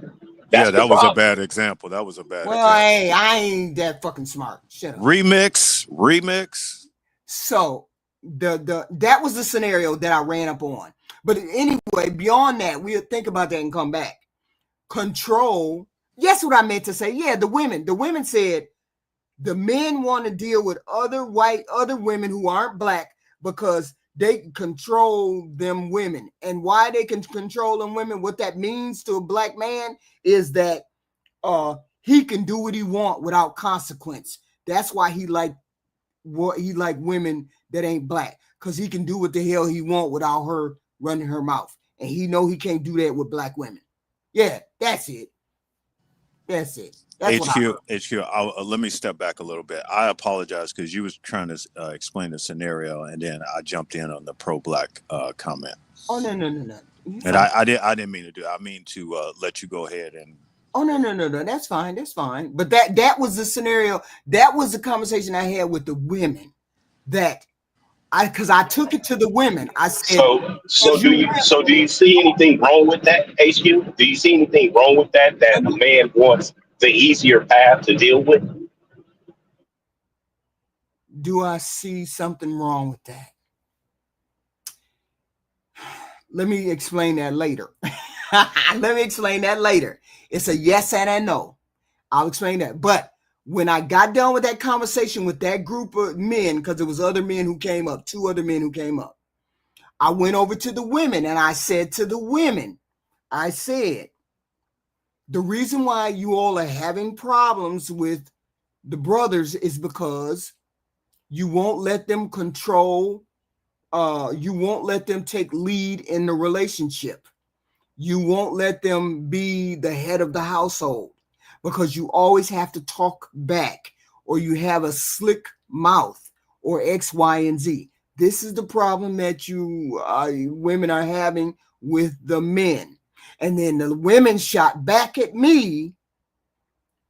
They just want to control those women because those women, they want the women, they want to be able to do what they want without consequence, without black women saying anything about it. And a white woman ain't going to say nothing if they want to act up outside the home, but a black woman will. Can I jump in? Yeah, go ahead. Because I don't want to interrupt you. Is that the end of it? Yeah, that's not the end, but that's, the bulk of that. I'm listening, but I'm gonna jump down. I'll be back. Salute to y'all. Okay, go ahead. Okay. So that was the scenario. So I'm gonna give an example, and a lot of times when I say things, I give examples, and I call them case studies. A prime case study is Lolo Jones. She's an Olympic track runner. Lolo Jones. Okay. When Lolo Jones wanted to be on the bobsledding team, so she was on the American relay team, and she was begging to get on the bobsled team. She said she was doing a whole campaign on social media. I'll do anything to get on the team. I'll do this. I'll do that. I'll come to practice. I'll practice 4 times a day. I'm Olympic caliber, but she was just begging to be on there. Okay, cool. Mm-hmm. And I'm sorry, she wasn't begging. She was dry begging. Mm-hmm. Well, what ended up happening, they put her on the team. Mm-hmm. When she got on the team, she complained about the uniforms. She complained about the practices. She complained about the shoes. Mm-hmm. She had never been bobsledding before, mm-hmm. but once she got on the team, all that social media she built up, she just shit all over the bobsled team. Well, when she got to the finals, it was everybody else's fault. I mean, when she got to the Olympics, it was everybody else's fault. She couldn't succeed. That's what we go through in relationships. When you trying to make the team, you'll do anything. Those women trying to make the team for that guy that they want, they'll do anything. They ain't talking back. They ain't doing this. White women will do anything. What? So the women, period. Women, period. Okay. They will do anything. Okay. I'm not talking about white women and black women and all that. I don't care about all that. Okay. What I'm saying is now they on the team and they don't understand 2 things. Opinions and feedback. We want your feedback. Mm-hmm. We don't care about your opinions. And that's where people get lost. When you're chirping back and forth, that's your opinion. So you're saying black women fill out their opinion and white women do the feedback? And let me take it one step further. Feedback is saying, "Hey, HQ, what do you Yeah. think about this?" And the Right. opinion is opening your mouth and a bunch of shit flies out anytime, anywhere, any place. Or if you don't like something, that's the opinion. Go ahead. Okay. So I get that. I mean, I get this. I completely get this. I get it. So what do you have to say with the what do you have to say with the accusation that you just want control of this woman because she doesn't challenge you what the things that you want to do that may not be helpful in the relationship? She won't challenge you on those things, but a black woman will. Black America or Zeus? I don't know about the I don't know about the women. The white girls, they say stuff, but they know how to fall in line.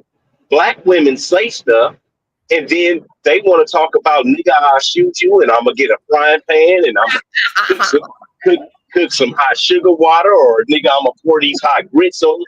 They Wait a minute, start. what's hot sugar water? What is hot sugar water? What is that? What is I that? don't. It, I'm gonna save that for another shit. Hot Keep sugar going, Black water. America. Keep going, I'm Black sorry. America. I'm That's a sorry. trap. I'm That's sorry. a trap. I apologize because I don't know what that Yeah, that is just what I said. It's hot sugar water, fucking syrup. You throw some hot syrup on somebody, and it's not a easy thing to get off. It's some it's something that so your husband, and this is why I respect your husband so much. This is something your husband would know about if he worked in prisons at all.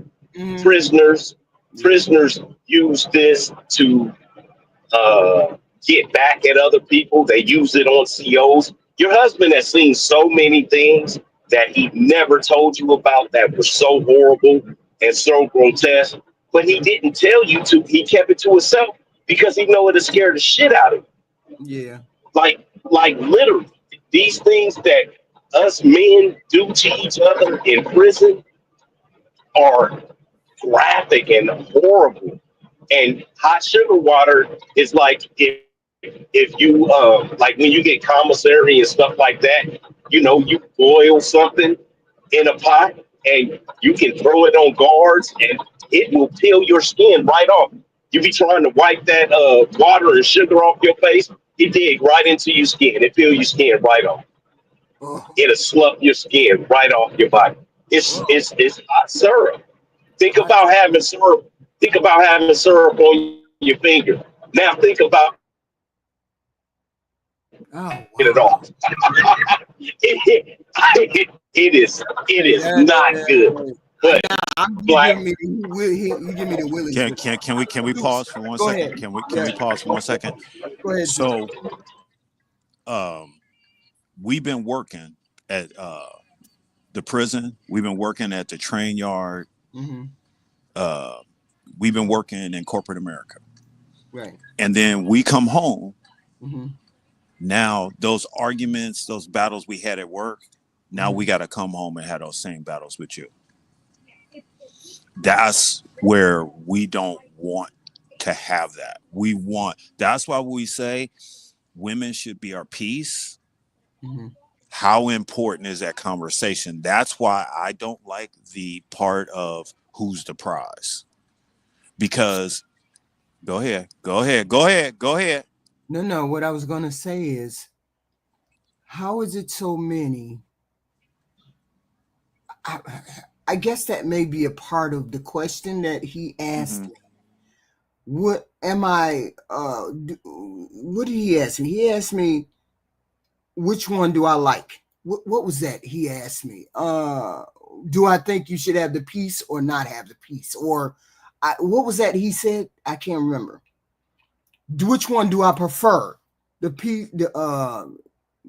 No, you said something about not wanting to move in any direction. You want it to be still. You want it to be settled in that particular spot, right? Black America, wasn't that what you said? You said what exactly are you talking about? You just want to be. A black woman doesn't want you to just sit there. She wants you to move.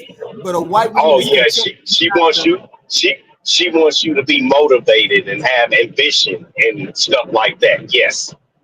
Right. Okay. So my answer is yes and no. My answer is yes and no.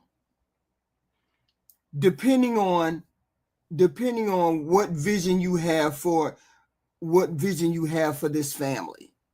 What kind of vision do you have for our And family? that's horrible. What do you mean? What vision do you have for I my said family? that's horrible. It doesn't matter what vision I have for this family. Your job is to back me up in whatever vision I have for this family. That is why black women won't get married. But what if you have a vision? What if your vision is the only thing I want to do is be content in this X, Y, and Z? But you know your wife is not content to be in that X, Y, and Z. And I don't know. She won't stay married. She won't stay married. Or like, for example, she say, let's both go to school and do X, Y, and Z. Or we both go to school and we do X, Y, and Z.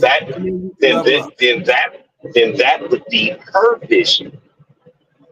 A man is not going to thrive on a woman's vision. We cannot be absorbed by you. It was just like when I was talking to Tyranny the other day, and I said your husband is going to grow and change into something. It's not going to be the something that you want or you think about. This is going to be a completely different something.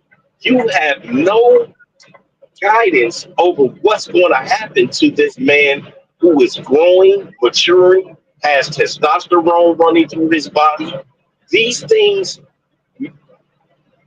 men cannot be absorbed by women. Yes, we can be wrapped up in it, but after we get our clarity, post nut clarity and all of that, the whole facade falls away, and you're not going to be happy with what you see standing in front of you. But you have to have a mission. You have to have a mission and a purpose as a man. You continuously have to have a purpose for yourself as a man and a mission for yourself. No, that's not how it works. You don't have a mission you don't have a mission and a purpose for yourself. You have a mission and a purpose for your family. That's why. So, a man doesn't need a house. What do you need a house for? So you don't believe a man should have his own purpose and it's separate from a woman. He has his own. That he's doing things for himself, also including doing things for the family. You don't believe he should have his own mission, his own goals, his own wants and needs. You're saying you don't believe a man should have that? No, I'm not saying that. What I'm saying is, when you're a guy, you're just going through life, and you're doing the things you want to do. I'm going to do whatever the fuck I want to do. Now I have a kid or a woman. Now I have to do this. Now I have to go in a certain direction and have a certain purpose. Mm-hmm. Do you understand? As a guy, as a young guy, I can go play football. I can go drink all night. I can go fuck around. I can go do all of these things. I float around like a butterfly, sting like a bee here and there. But now, if I got a woman and a family, now I have to have something that I have to look forward to and have to do. But I'm saying a purpose as a man outside of the woman. You don't feel a need for a man to have a purpose outside the woman, besides the family and everything. I mean, shouldn't you have your own purpose? Yeah. Yeah, you do whatever it is you want to do. You live your life. Nobody that once again, that's why man can live in a 1 bedroom apartment with a TV and a beanbag. We don't need anything Okay, else besides that. so why is it that see, I'm one of those people that believe you should have your individual goals in this life as a human being. If you never got married, you never had children, all of us have individual things that we want to accomplish or we want to do or we want to be or see or X, Y, and Z, right? I believe each individual is like that. So you're saying that's you think the same thing. Are you saying you think the same thing?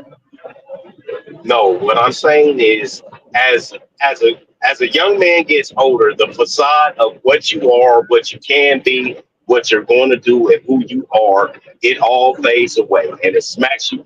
Every guy wants to play in the NFL or the NBA, but if you're 5'5" and 130 pounds, you see, man, I was a star in Pop Warner.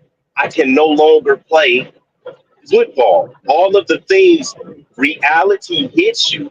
And once reality hits you, you go with what works for you. You do whatever it is you want to do. If you want to go to college, I understand. Well, I want to go to college and do this.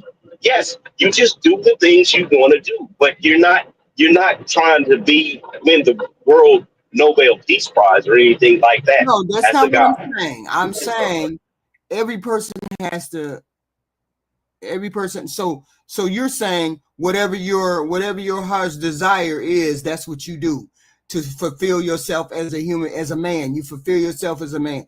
You wanted to be a doctor, you fulfilled yourself as a doctor, you did X, Y, and Z. Two, you as a father, you fulfilled Right. yourself as a father, you do X, Y, Z. Okay, so Right. No. Yes. right. No, that's what gives you your purpose on doing the things that you do. Once you become a husband or a father. So Other than that, as a I'm man, saying, I'm saying outside of that. I'm saying outside of that. you Do do you, whatever it is you want to do. so yeah, I get that. Most people do what they want to do. I'm saying, but you have you're driven to do something or to achieve something, but you're not. You're saying you're not. You're saying you just live your day to day. You don't have a purpose. You're just doing whatever you want to do. Children or a wife, you're not driven to do shit. You just do what, hey Zeus, let's go to Colombia. You do whatever it is you want to do. You don't have a purpose. I think that now that is I a mean, talking I point. always hear this I hear this on panels, and they say men should have a purpose outside of just being a husband and a father. So you don't have a. You say they don't need to have one. They just live a life. Those are men that pander to other men to get them to look at it. Look, it's because of this. Oh, you need to have a purpose. You need to be making yourself better. Yeah, well, you shouldn't be 400 pounds.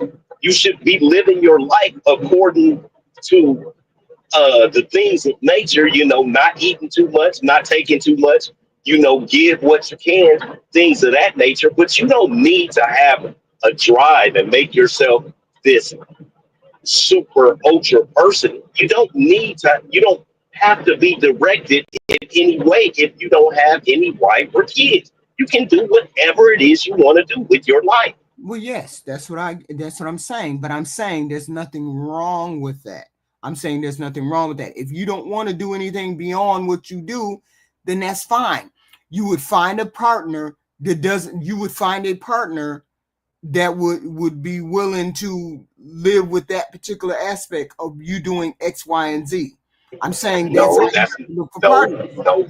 Once you get the partner, that is what's going to give a man purpose. Married men make more. Why? They make more because now they have more of a direction. They have more mouths to feed. They're So more responsible. are you saying you don't have a purpose before you get involved with women? What do you mean before you get involved with women? You said that is you said that gives you purpose, that gives you focus. So I'm saying, It gives you it gives you a direction. Yes. okay, so you don't have that until you get married? Not for men. No, they don't. They just run down and they fuck all of the cows. They don't worry about fucking one cow and taking care of her. They run down and they fuck the whole herd. It's no purpose, it's no focus, it's no direction. It's just energy out, and it's energy out everywhere. It's not focused on a singular spot. Zeus, how do you explain this? Some men. Let Zeus explain it now. Because I thought it was He something. wasn't finished. He wasn't finished. Go ahead, Black America. No, he's finished because I get everything he's saying. We get what he's saying. I'm asking. Okay, what's the question? What's the question? I'm asking you. I thought men had a purpose, or they had a purpose, or they had a goal before they got married, before they did any of these things. And I thought that was what it ties into, that challenging him to be better than what he wants to be. He want to sit on his laurels and not challenge himself. So I'm saying, what do you say to that? Being having a purpose, being driven, other than being a husband or a father. Black America, my understanding is they don't have a purpose until they meet a woman and then have a child and do all X, Y, and Z. Do you feel that same way? Well, I have a theory that I have a couple of theories. I don't think women want to be mothers, and I don't think men want to be fathers. When you talk about purpose, I think what I heard, or how I kind of think about it, is I've hit purposes, but it may have been something I didn't know I was good at. One, Muhammad Ali was great at boxing, but he didn't want to box. But he's the greatest of all time. I think sometimes men, by us being in the wolf pack, we will find things that we do really well. AKA, I used to guard a gate, and there used to be a lot of construction workers come in. Every now and then I would ask a construction worker, like, hey, how did you learn how to do electricity, or how did you learn how to do tile, whatever? And a lot of them will say pedigree. Other will say I got in trouble. Others will say I didn't have this skill. 3 years ago, my friend sat me down. We worked on a project together, and that unlocked something. And he said he skyrocketed in that 3 years. This guy was 35. So I think we're trying to pinpoint. Yes, I do think you can pinpoint some purposes. I have a buddy, his great grandpa was a doctor, his granddad was a doctor, his dad was a doctor. Guess what he is? Doctor? A real estate agent. Anyway, but he's a pedigree. He went to school to be a doctor. But you get my point. It's a pedigree. If you're a pedigree, you can have the skill set to do that. But I think men get a purpose by hanging with other men. And that's what you see in bear clans. Like, you'll see bears. You never see a bear sit by itself. It'll get the other bears and show them, this is how you climb a tree. This is how you sharpen your claws. These are the animals you don't mess with. They tell them, like, if they see the little ones playing with the animal, they'll push their head down. Like, no, we don't play with that animal. So I think men do find their purpose. I just don't think it's the line or the way women think they should find their purpose. Okay. So I believe everybody has a purpose, and then there's purpose that they have on this earth. And people say, and see, he asked me the question, do I think, would I just let a man be, or would I challenge him not wanting to progress? I just thought of something. Let me say something right now. Right. So purpose is locked inside of you. It has to be unlocked, or it has to be triggered. Good or bad, whatever that purpose is, right? It has to be unlocked. Right. There's no magical person that's going to unlock it. And sometimes it gets unlocked by trauma. Mm-hmm. Sometimes it gets unlocked like, hey, I'm not going to be a doctor, but I'm going to be the best real estate agent in the world.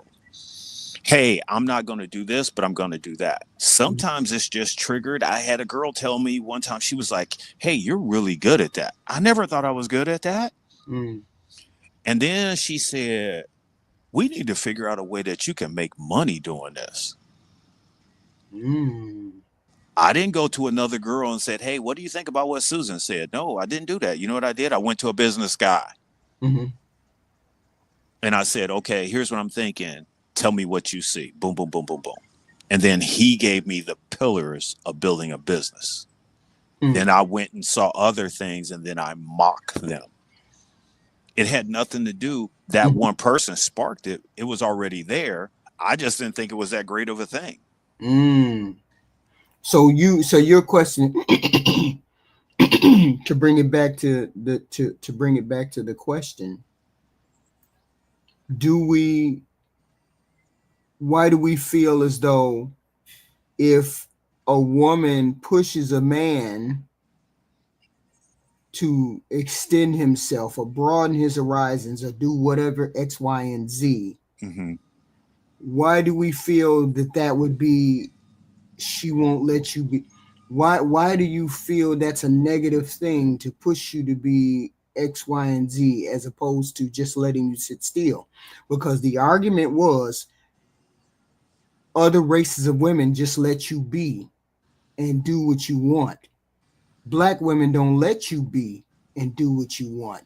Black women challenge you, X, Y, and Z. So my question is, why don't you want to be challenged on this planet? Why would it be comfortable? Why would it just be comfortable to sit there and just be? I'm saying I'm asking this question out loud because I know that I would not be. Because if you're content to just be, that means you're not looking inside yourself. That means, to me, it means you're not looking inside of yourself, challenging yourself.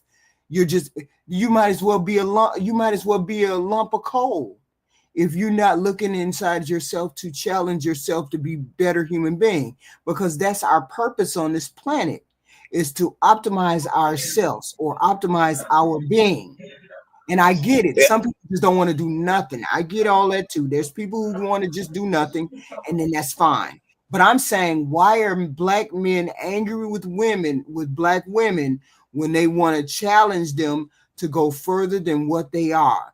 But men want to stay stuck right there. Why are you angry with her? Why are you angry with her? And I remember that me discussing this with the ladies. Why are you discussing with the men? Why are you angry with her when she wants to challenge you to be something other than what you are? Why do you get angry at her and say she's nagging?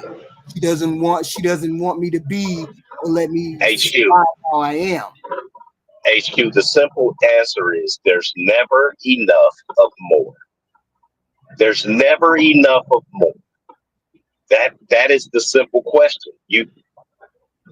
Why Our you women, be in your feelings, Convergence? Why you be straight up in your feelings? I don't understand. You say one word and you triggered, and it's all way to the left. That makes no sense.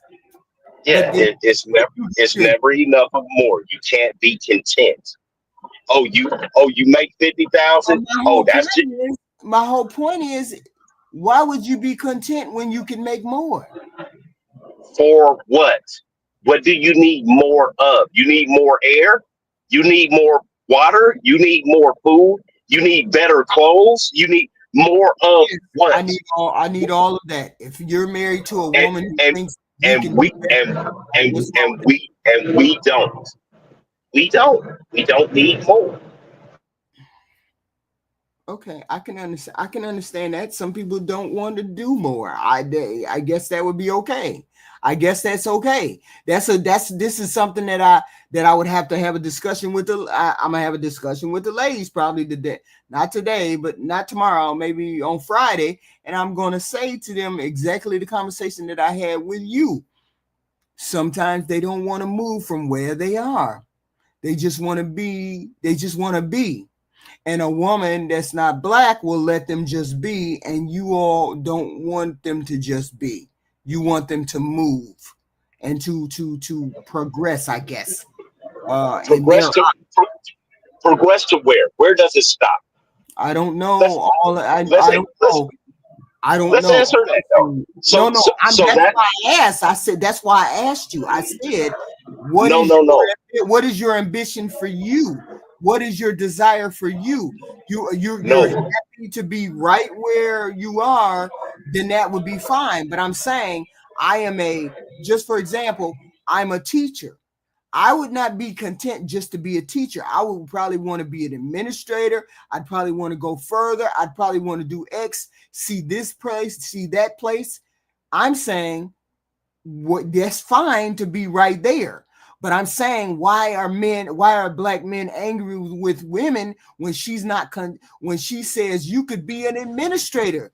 You don't have to just stay at a teacher. You could be an administrator. You could be X, Y, and Z. But black men resent her for pushing. Black men don't.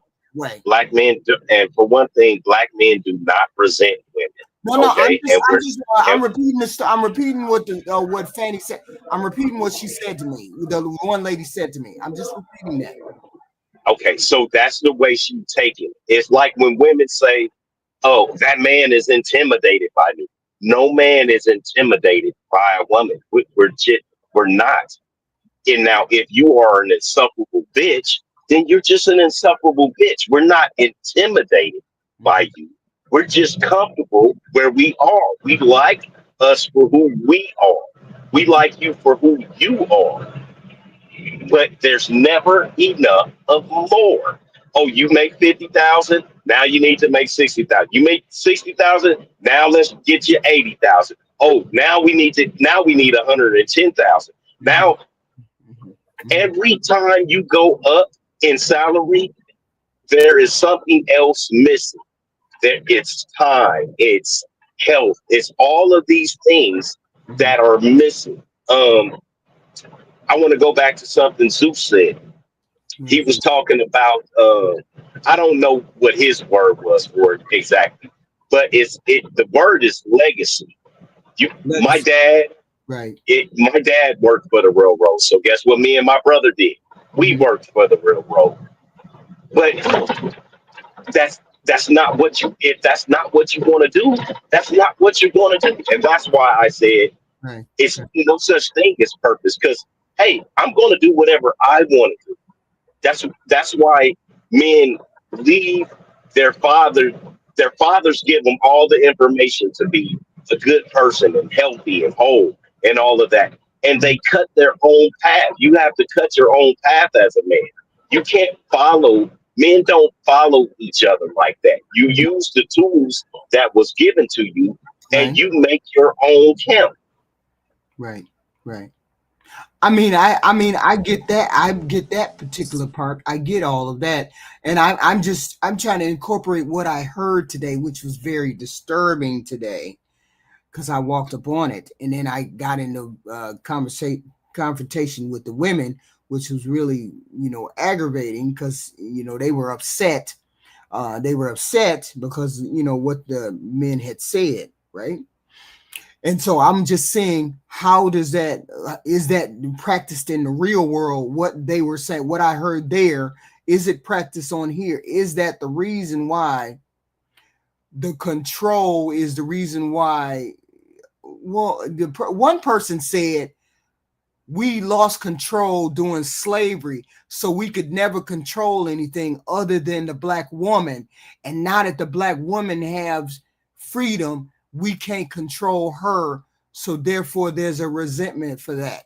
I heard that too, which was the word is pedigree is what you were looking for. Black America, pedigree. Oh, pedigree. Yeah, he used pedigree, but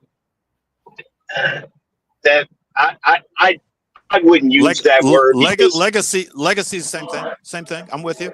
Yeah, because it's like, when I was a dog breeder, I had paper dogs, and it was like, what pedigree, what bloodline is that dog from? Two different words. Those are two different things.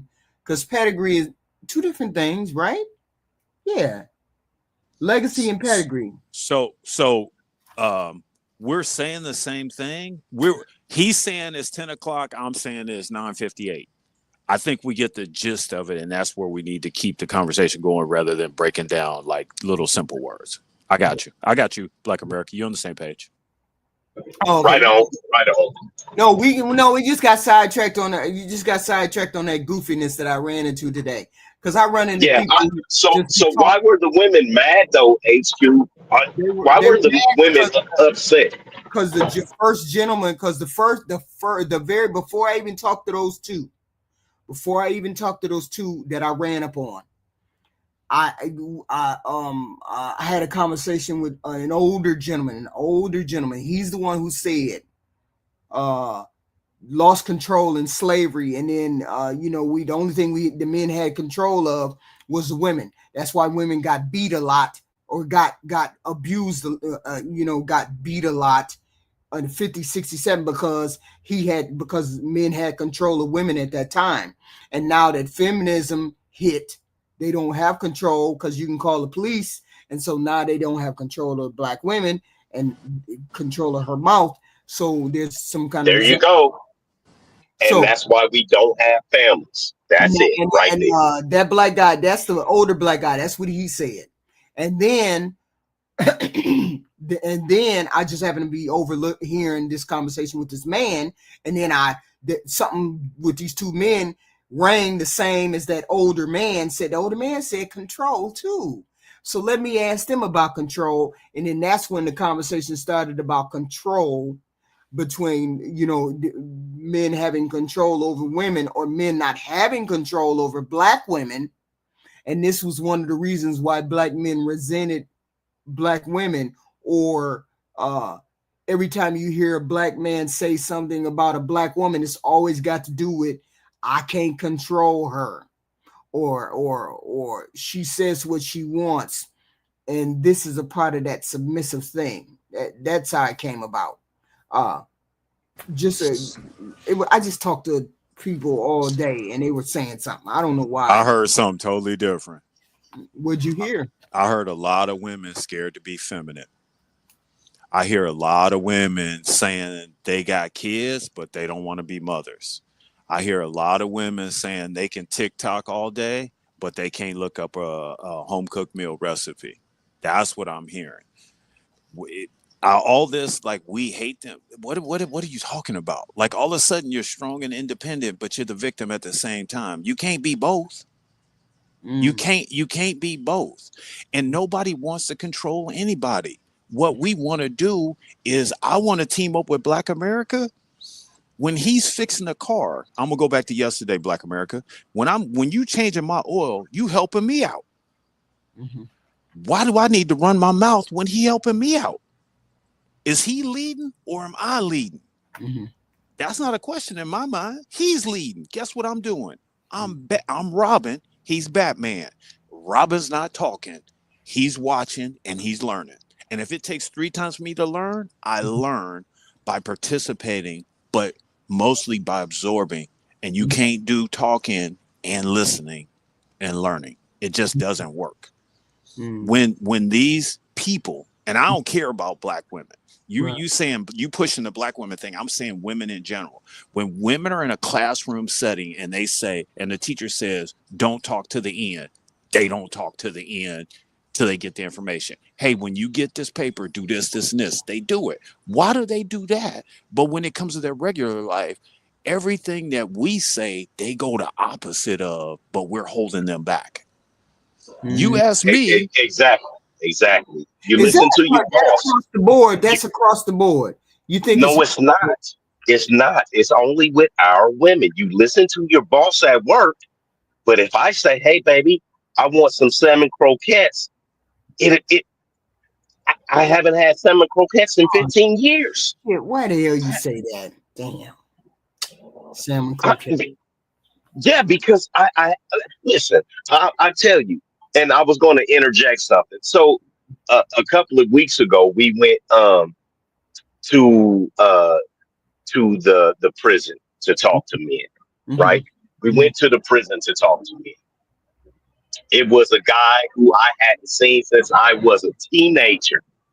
He been in prison all this time, right? He has action to get out. Like he could have got out already. But the nigga don't want to get out because he's comfortable.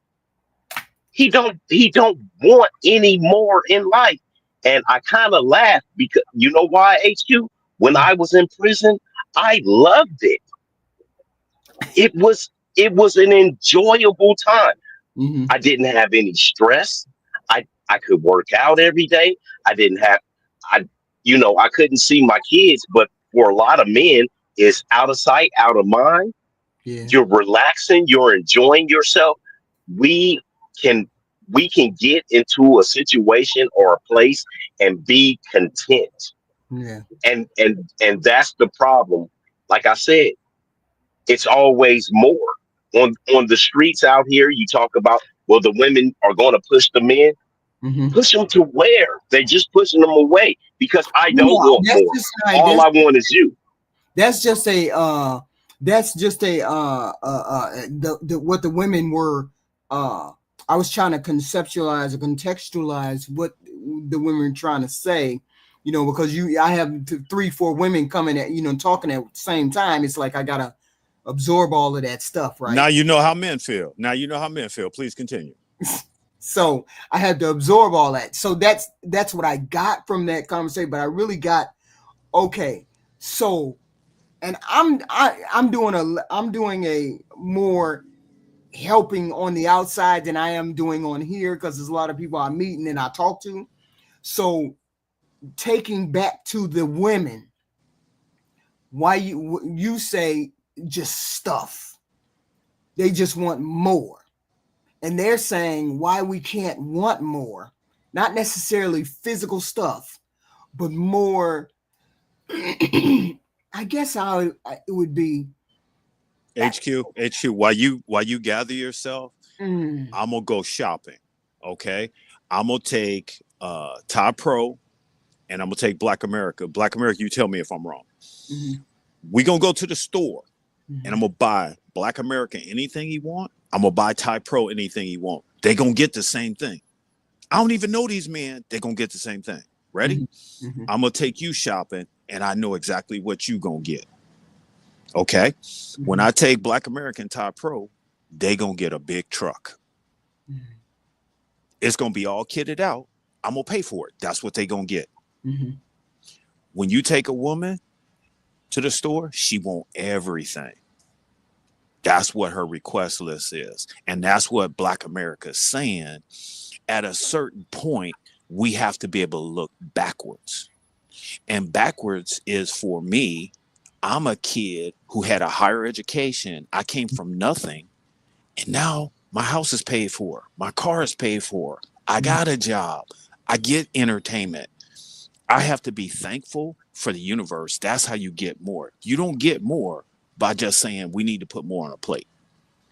And I think that's where we're going with the conversation. Okay. Step back. When you say men, another thing, when you say men's purpose. So you heard Black America say he liked camping. You've heard Triple X say he likes, he was going out 4-wheeling. He took his 4-wheelers out. Right. So if we went out camping, we had the 4-wheelers, Aaron's going to get us a cabin. But anyway, you get my point. Right. We going to go out and do that. That's us having a purpose, because we going to all pull each other together. We going to sit around the campfire and we going to talk about how to resolve little nitpicking problems, whether it's professional, personal, whatever. Now, that's what we would do. Okay. But there's also a thing called warrior training. When you look at it, it's the same thing, but it's a gazillion dollars. But it's the same thing that Black America is doing with the group of people he's talking to. It's the same thing I'm doing with the group of people I'm talking to. It's just not, we don't look at it as purpose. It's more of something like, maybe a different word would be a calling, or something that we kind of stumbled into and then we're good at. That's what I'm saying. You're looking for like this purpose, like this whole contract. It's not that. It's already written into the universe that we will find that purpose. Other bears will find us and put us in a tribe. So there's nothing wrong with there's nothing wrong with having a purpose, right? Yeah, I think that's already built into Okay, us. so what's wrong with a woman having a purpose too?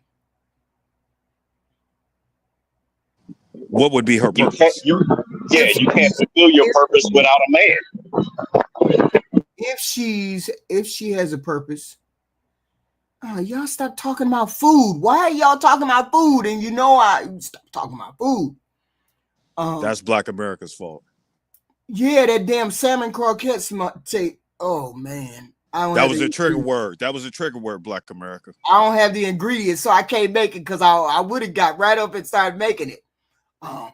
But I know I don't have the ingredients.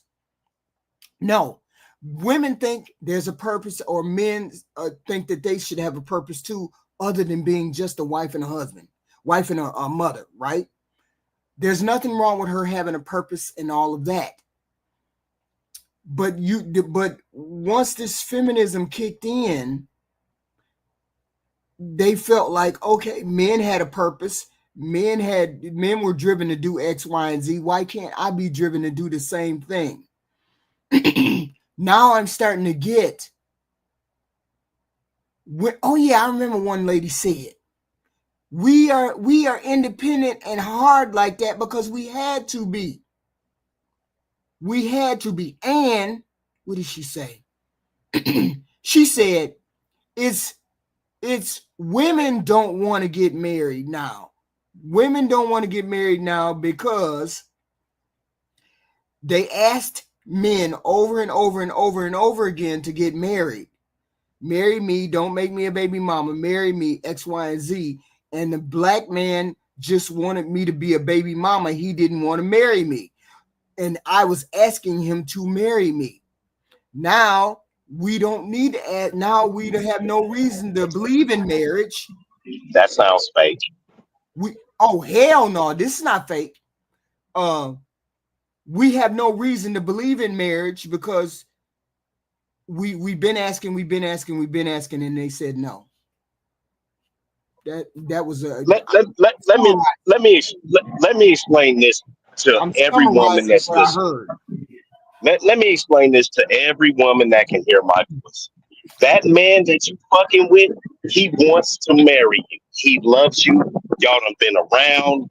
Like you are what he wants. The problem is he is asking you one or two questions and you are not answering, or you are shirking those responsibilities. Mm-hmm. I'm going to give you a question that he has asked you before or that you have heard. Mm-hmm. The number one question is, can you or will you put me first in your life? A man has asked the woman these questions.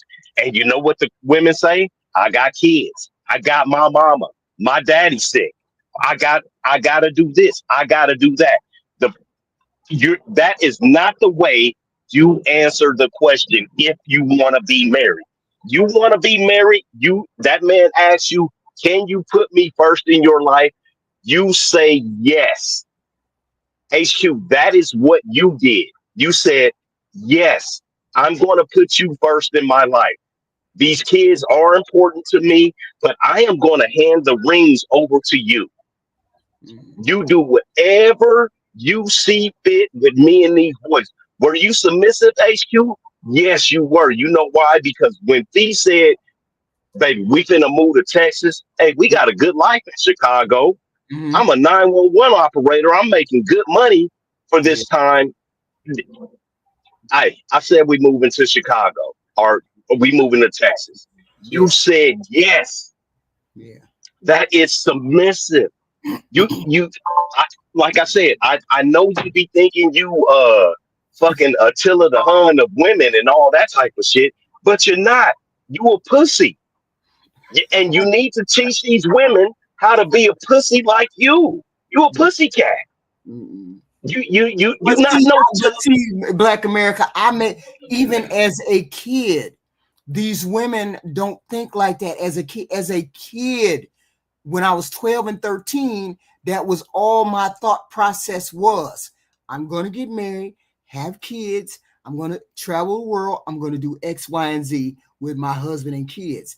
That was the only thought that I had at that time. I never thought to do anything other than that. When I went away to college, I thought, okay, I'm going to be a better person. I'm going to be able to help, with money and finances. I'm going to be able to help this marriage because I'm going to find my husband here. This is what my thought process was when I went away to school. It was always in the back of my mind. I got to find me. I'm going to find me. Okay, hold that right there. Find. HQ, hold that right there. Yeah. That's awesome that you said that. But what we have right now, and I also grew up with, single mom thinking. So even if people are married, it's so heavily led by the woman that it's not a balanced field. And the other thing that you're talking about, if you ever look up this scale, is called the relationship escalator, meaning it's a checklist that people fill out, but they don't really touch any of the levels of it. They just, AKA the difference between having a baby and being a mother is a huge jump. Right. There's a lot of people having babies. Right. So anyway, with that said, I just wanted to interrupt and say that the single mom thinking will get in the way of that. See, where's that disconnect? So how do we get those women to start thinking? Put that. It's like I'm on a road, and it's two roads: the married road and the regular live my life road. I have always swerved in between those roads. I've always, even as a kid, I swerved in between. Let me go over here and see how wives act. Let me go over here and learn how to cook. Let me go over here. These are the things I thought as a 12 and a 13-year-old girl. Let me go over here and I need to learn how to cook. I need to learn how to cook. I know I need to learn how to do X, Y, and Z. I'm saying, how do we get these generation today, or some of these people today, to think you have to be on two tracks? You can't just be on the one track. No, that you and this is going to sound horrible, but I'm gonna actually tell you how to bring women back to the table. We as society have to take away all of the protections. We have to take away the housing. We have to take away the food. We have to take away the police. We have to take away all these things because men have to come to the forefront of their mind again. Women don't have food. Women don't have protection. With no housing and all of these things, no child support, all of this shit, it goes away. What do? She's going to stay in her father's house, and when her father finds a man or dies, she's going to have to go get another man. Black America, you talking about starting a war, and it's a war, y'all. It's a war that y'all ain't gonna be able to win. What do you mean? What kind of war? What do you mean a war? It's not going to be a war. I'm saying because you have the simp men, so the simp men aren't going to allow that to happen. So that's a scenario. HQ, simp men, for one thing, simp men are scary. Simp men are Pan. Simp men are that other dude, Paris, and stuff like that. Simp men, hold on. That make laws. Yeah, no. I'm saying when all of that goes away. No. Why is everybody up in arms? Why are all the women up in arms about mandatory DNA testing? Why is that a problem that women don't want mandatory DNA testing? Because it says to a woman that you don't trust her when she tells you something, which means you don't. No, it takes away your protection. It takes away the protection of her offspring. Hold on. It takes away the protection of her offspring from the man that she knows is going to protect that child. That's what that is. It's it's not saying anything about trust. It's me taking protection away from you. That kid is not going to go to football camp. You asked me how women feel. Okay, go I'm ahead. telling you how women feel. This is what you think that should occur into women. Women don't think that way. I'm telling you how a woman thinks. A woman thinks, why should I have to go through all of that when I tell you X, Y, and Z? That's the first thought that's going to run through her mind. Two, So believe all women. yeah, believe all women. That's the way they look at it. That's the way they look at it. Women, hold on. In HQ order to get pussy 33, from the white women, the white men are going to acquiesce. So you might as well cut that all the way out. In order for them to get pussy from the white women, they're going to acquiesce to the white women to a certain extent. So HQ, they won't have Lordy to. have mercy. They won't have to. HQ, if you let me explain this to you. HQ, if you couldn't physically walk out of your house right now and be safe, you would be and drive around, you would physically be asking me and Zeus, can I come live with you or can you come live with me? You would need a man's protection. But that would never happen because that would mean Okay. we would have a lawless society. No, it wouldn't be lawless. Wait a minute. It wouldn't be lawless. Wait a minute. Let's be clear. If you stripped women of protections and she just had to depend on a man to be safe, other men would be unaliving other men all the time. Because I want your woman. Ain't no law against me going to get your woman. I want your woman. People be getting broke off all the time. There's no way that's going to happen. And that's how this world existed forever. It is just recent. Right. It is just recent that the world doesn't work like that. Have you ever heard the term "women are the spoils of war"? Right. Have you ever heard that term? You know why? You know why? Because if you married to Zeus and I kill him, you are now my bitch. My point exactly, which means we're never going back there because there would be mass murders all over the world. Just because of that one little fact. You think people ain't coming for Jay-Z to get Beyonce? You think people ain't coming for no, because he has security. That's what I'm saying. He has protection. He has protection. And his security he has security for him. You think no, they wouldn't. Sierra? No, not a one. Hold on, Black America. Can we stop using Black America? Can we stop using Beyonce? Can we stop using Sierra? Those guys are unicorns. They're unicorns. Because I'm saying lick your lips. Lick your lips. Those are women. So that wouldn't matter whether they're high profile or low profile. They would be women and they would be regulated to furniture.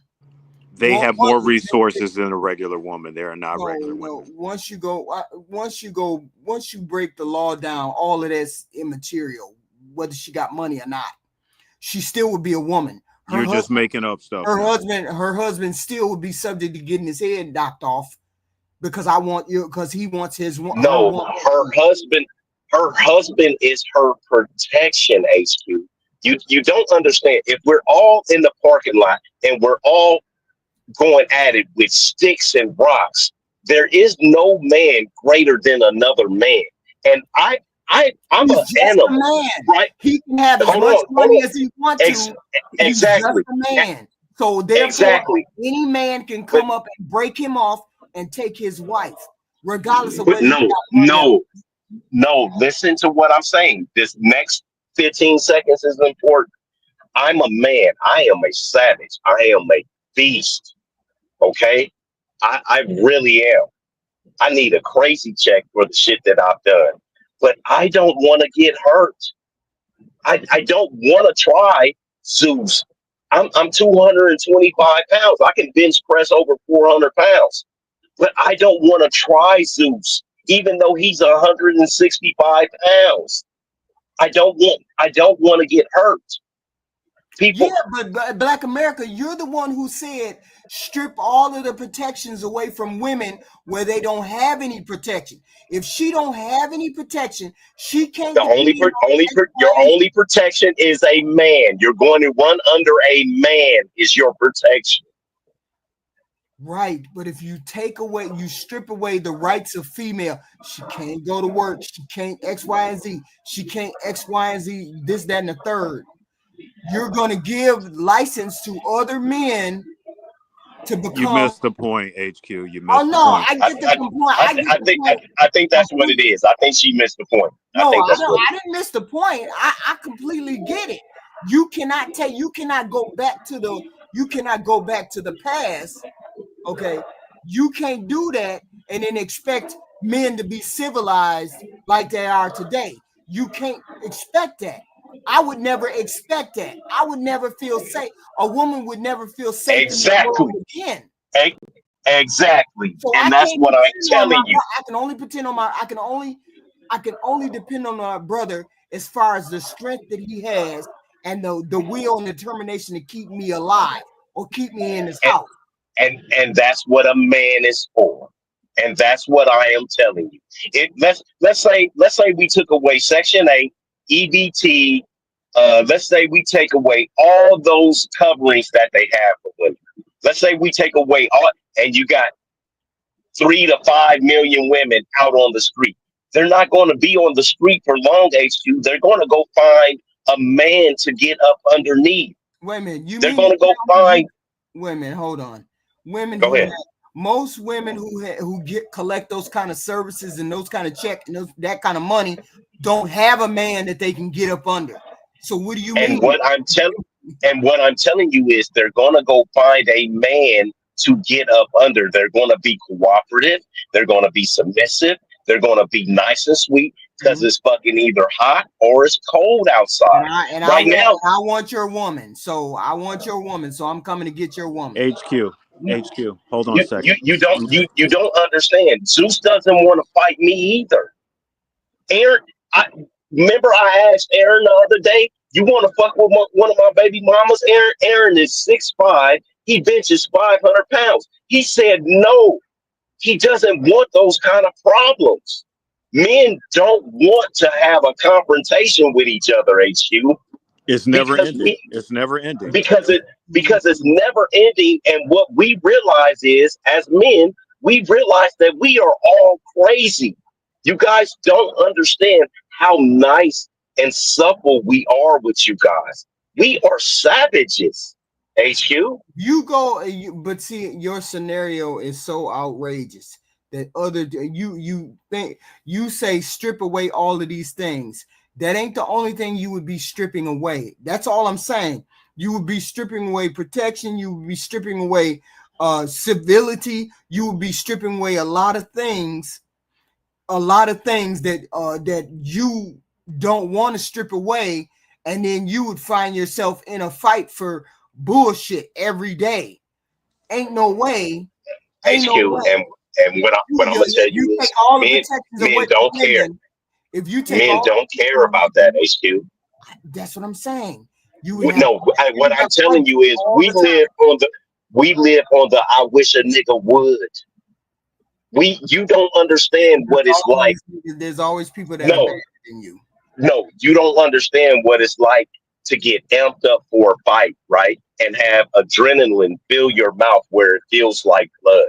Men, young boys with testosterone that's been in a fight, we understand that. And we feel like we can take anybody's lives at that point. If I'm wrong, Zeus, please correct me, sir. No, you're right. I'm with you. I'm with Convergence right here. You would actually strip away the woman that you want.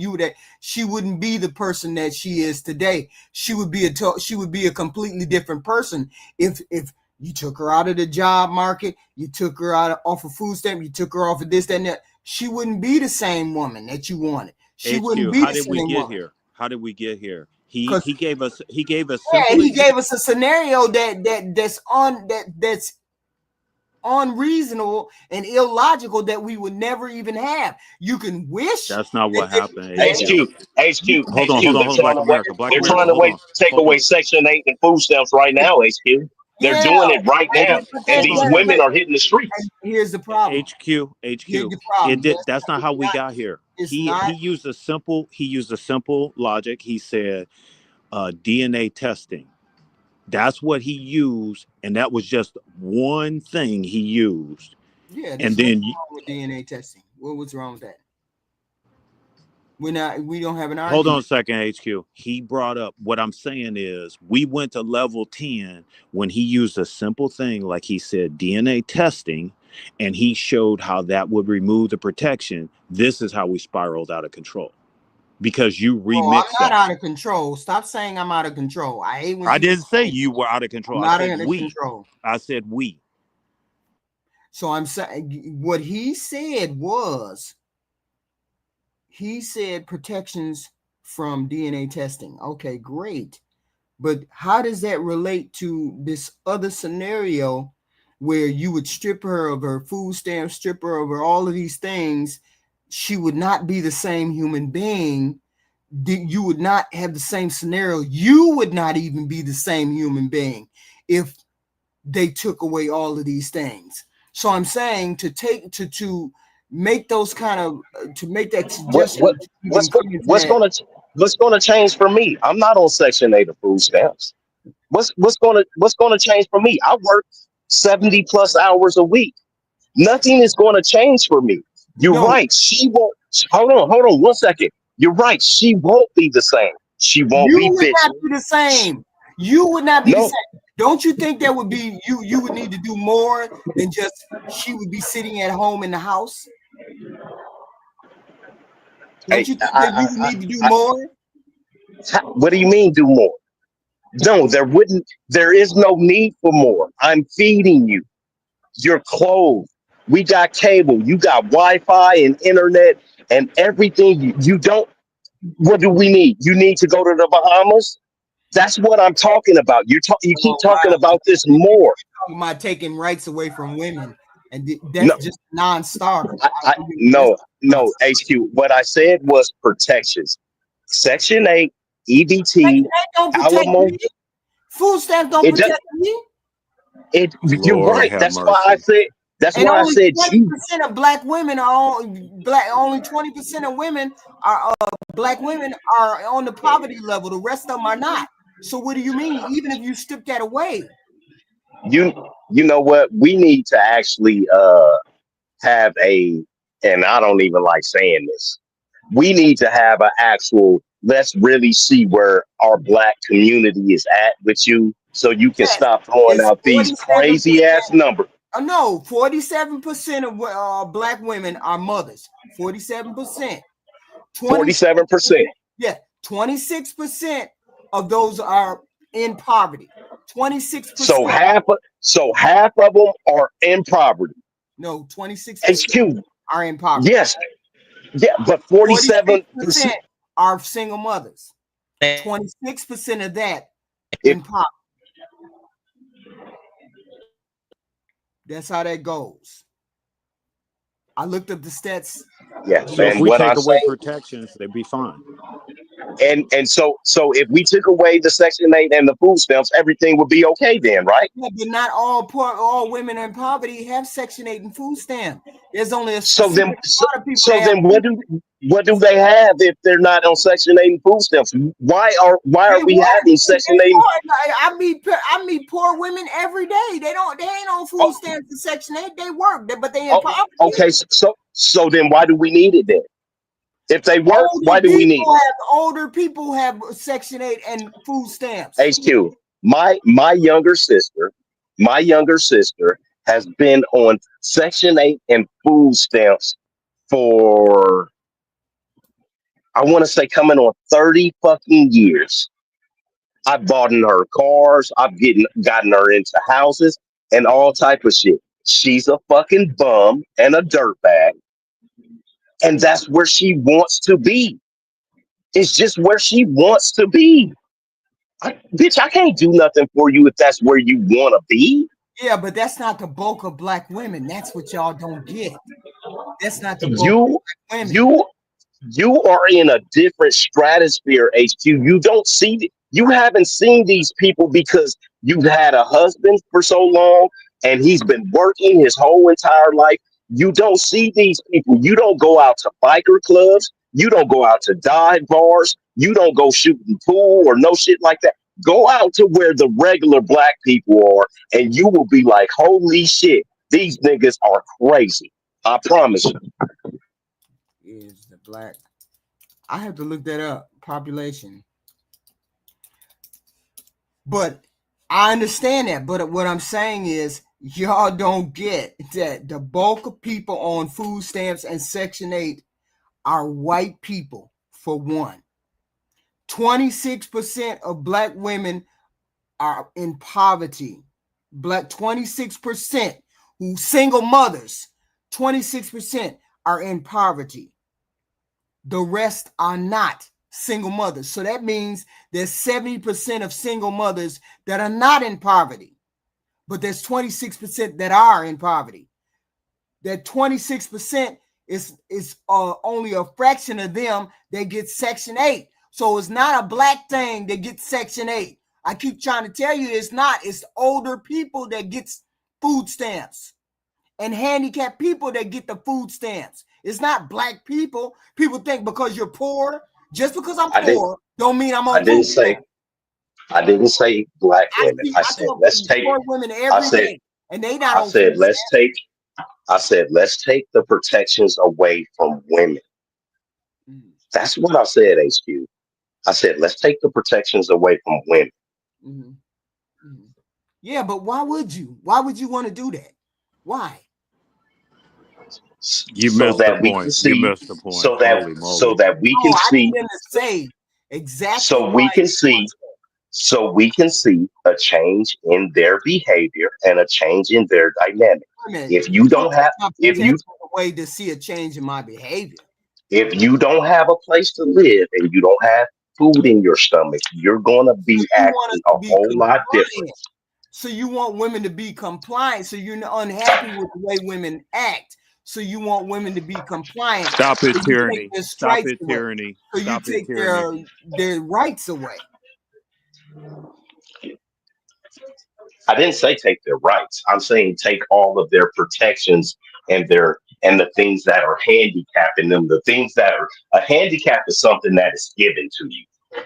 All of these extras that are given to us. Yeah, let's take those things away from the women.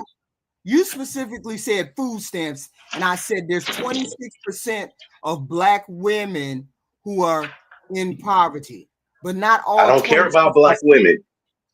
I don't care about black women. That's what I'm telling you. We're talking about black women because you deal with black women, so we're talking about black women. Okay, fine. 26% are in poverty, but that don't mean that 26% all of them get food stamps. Okay. They don't all get food stamps. A lot of them just work and aren't eligible to get food stamps. So I'm saying you want to strip them away from food stamps, and most of them don't even get food stamps. You want to strip them away from Section 8 housing, and most of them don't get Section 8 housing. So how would that help you in your quest to it wouldn't help me. It wouldn't help me. It would help the black community, the women. HQ. If Women, you don't have how does putting women back in poverty help the women? Well, you said the women weren't in poverty. You just said that. You just said that they weren't in poverty. Them back into poverty, not that they're in poverty. I didn't say take anybody's job. I didn't say take anybody's job, right? I didn't say anything like that. No, your thought process was that all black women get food stamps and Section 8. I did not say all black. I did not say all black women get food stamps and Section 8 housing. But HQ, no, there is a subsection of you need to take your ass outside with regular black people. and go to the club and you see these women, HQ, But these those are not women that women. you see are not on food stamps and Section 8 housing. You don't fuck. I fuck these women. Yes, they are. Not They all are. on Section 8. I fuck a lot of these women. They are, HQ. I go to their houses. Oh, I need an extra. I need some money. You got some food stamps? Yeah, you can sell me some of them food stamps. I all the time. You need to go out to a bike club. You can go out there by yourself because you're a woman. It's a Black but. America, It's I a talk but. to impoverished women every day and impoverished men every day. Every day. And if they're impoverished, HQ, they have food stamps. Next time you talk to one of them, ask them, Don't have food stamps, but they're poor. hey, But they're poor. next time you talk to one of them, ask them, can you buy some food stamps from them, HQ? I'm trying. There is no way to be poor in this country and not have food stamps. There's not. Yes, it is. You can work. You can work. You can be robbing Peter to pay Paul. I know these people. I know some of these people. They don't get That's no not how food it works. stamps. They don't That's get not food how it stamps. works, HQ. That's not how it works. I promise you, that's not how it works, HQ. You had, you know what? That's one thing I do. No. That's one thing that I can say Beans is right about. Beans did say, hey, I'm on Section 8, right? Beans, a man on Section 8, right? Straight to me, that's complete bum shit. We take away those things from those people. He's 40 something years old. Yes, he's fat and overweight, but he can get his punk ass out and get a better job or do something. You see what I mean? Right. Take that would away be these protections. that would be one of the instances in which you would be fighting to get someone off of Section 8 if he was the person that you described. I don't know his circumstance. I don't know. I've never met a man that was on Section 8. I've never thought of that. Right. I mean, I've never met a man that was on Section 8. That was the first time. And that's what I said. And that's why I'm so upset by it. Like, why, nigga, if you're on Section 8, you need to be on the streets. That's the way, like, seriously, that's the way I feel about it. Like, if you're not working to provide for yourself, you need to be homeless. I don't care if a man is homeless. But what I'm telling you, I do care if a woman is homeless. And if these women are going out to the street and they don't have alcohol problem or a drug addiction, those women are going to be smart enough to say, hey, I need a man, or we all need to pile up in something together. Last year, that lady was in the car with her mother, sibling, and her kids, and them babies died. It's because she didn't get up underneath the man, HQ. A nigga is not going to have you in the car in the middle of winter sleeping in a goddamn car, especially not with his kids. You're not going to, we don't do shit like that. You said, I get what you're saying, but you said, I get what you're saying, but that's kind of immoral to me. It's kind of off to me because you're saying a woman doesn't deserve to have anything unless she's under the covering of a man, or she doesn't deserve to have That's not what I'm saying, HQ. No, I didn't say anything like that. You're saying take everything away from her so that she can get under a man's covering. Take No, everything away from her in so order, she don't have any decisions to make. in order to change their behavior. Why do they need to change their behavior? You just find a different woman. Most of our women have bad, irreprehensible behavior. HQ. I'm saying I don't believe that because I'm not that way. That's because you are in the upper echelons of people, and you have been for the last, let's say, 20 years. You need to go out with one of your daughters or go out with one of your sons and hang around regular fucking people. And then you come back after you report that and tell us what's going on and what you see. You can't say it. I HQ, I got a friend that has so much money. He had to give his wife 40 million in cash and a fucking house in the Florida Keys. And he drives around in like a 2005 Mercedes. I know rich people, but I also know a nigga named Jeremy, that's my homeboy, that lives under the bridge, that I give clothes, jacket, and food to anytime he needs it. I don't And he think I comes in. I get what you're saying, but I don't think you get what you said, what you're saying. You're saying in order to alter another human being's behavior and bend them towards your will, you want to take Not what he said. Yes, it is what he said. It's exactly what he said. In order for a person to go bend towards your will, Not my will. I'm fine. Not your will, men's will. In order for you to be, for women to bend towards your will, another person's behavior that you shouldn't have any right to change or alter whatsoever unless they're in your life. You want to strip the protections away from women as a whole so that they can bend towards your will and what you want because you can't control them otherwise. This is how it's coming across. Well, HQ, I don't believe in just going around and beating women. Okay. I don't want anybody hitting women. Okay. So let's say that. I don't want anybody mistreating women. I don't want women to end up in brothels. I don't want to see women out on the streets. I actually don't like women who are cantankerous, though. You know how you can damage a child. You know how you can damage a child without even touching a child. You know how you can damage a child. You just have by to not having a father. You just not have to love them.